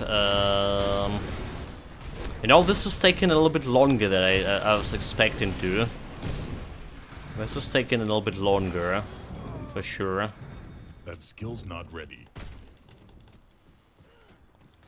So we can do like in 3 hours. I did comment that this build is actually not getting as fast clearance speed as my previous 2 builds. It's just not enough like targets for AoE.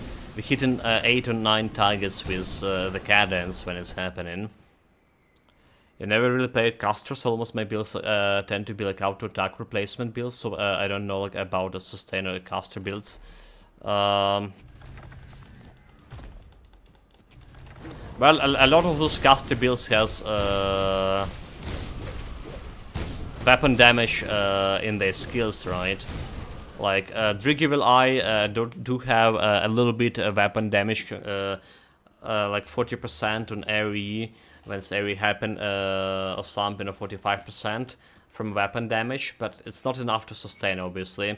But it has like special items that give you 16 or something percent of health leash for specifically for a Blood of Dreek ability, stuff like that.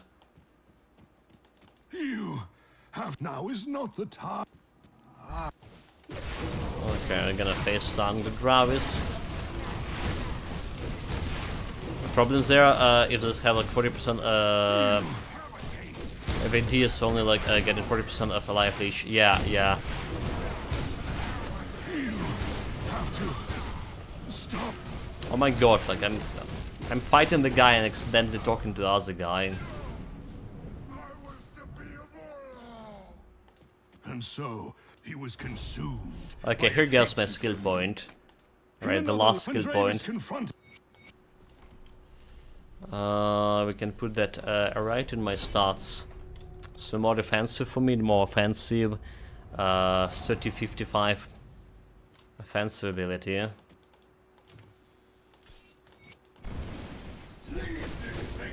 Okay, the question: Can I also face down the steward? Not ready.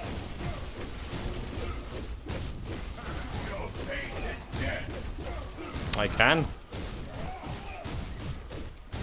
He's like missing me. He has 63% chance only to hit me. Nice, nice.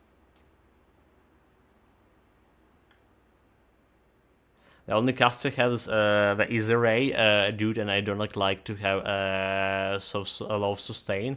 Maybe that's why he's still like 80s. I have a decent amount of caster melee builds. I mean, decent amount. Probably the same amount of casters, melee builds, and pad builds in Grim Dawn so far. I mean, interested in all of them. Like, admittedly, back in the days, I was playing only casters, and way more back in the days when talking about Titan Quest. I only were playing melee builds as well. Never played ranged builds. Never been a friend of any spells cooldown I want to spam. So that it is. That's one thing about cooldowns. Those two clusters I played before this build, I was playing without cooldowns. So basically, it was channeling skill replacement of your auto attack. Right. Drake Evil Eye, I was channeling it. No cooldown. The Calendar Tempest also no cooldown. Right, so it's like the Calendar Tempest. It doesn't have cooldown unless you put it Wrath of Agrivix into it. This is what adding like the cooldown to it. It's also giving you this main hand damage to it, so it technically can get like some health leech out of it. Right. But it's like putting a cooldown. I was using it as a channeling skill. Yeah, like a Blade Arc cooldown or Primal Strike. I mean, like, what the fuck? So many points for so like low damage compared to spamming them. Well, that's what I did. I was spamming those. Well, the Blade Arc also is the skill without cooldown, mate. I was like, yeah, it is without cooldown if you're not putting the clean sweep over here, like 4 seconds. So it is technically a channeling skill, a spawn skill. Anyhow, chat, we are 4 hours still since we start streaming. I need to take a break here. I need to take a break, the diet and shit. Yeah, gonna need to take a meal for a diet. So we're gonna be back in a couple of hours with the Cyberpunk. But we're done today with Grim Dawn. Not killing Korvac, but tomorrow we're gonna do Korvac. We're gonna do some Skeleton King dungeons and potentially some Celestials as well. So there are some changes that happened today with the build. We got another Living Irene here, which is giving me more offensive ability. My offensive ability jumped to 3k and 55. We also spent all my attribute points into physique. Defensive ability 3500s and a half. What else? We got some powders, and new powders for my mace, elemental damage, health, and offensive ability instead of fire damage and offensive ability. So this also improve my health, right? More health, more survivability, obviously. 17k health. That's the chunkiest character we had in a while. Apart from that, nothing else change. We got some skill points spent into Arcanist, right? We got climb it from a level 32 to 37, and that's about all. Right, have fun, see you all, chat. I'm going to play my Warlord again. I need to turn it on off my brain. Yeah, but Warlord is very good build for that, is it? Most of the build in Grim Dawn anyway. Take care of yourself, guys. Stay safe. And don't forget to press that follow button. Would really be appreciated for you guys following. Be back, like I said, in 2 hours. But for now, until next time, guys. See you, Nicholas Drop. See you, chat.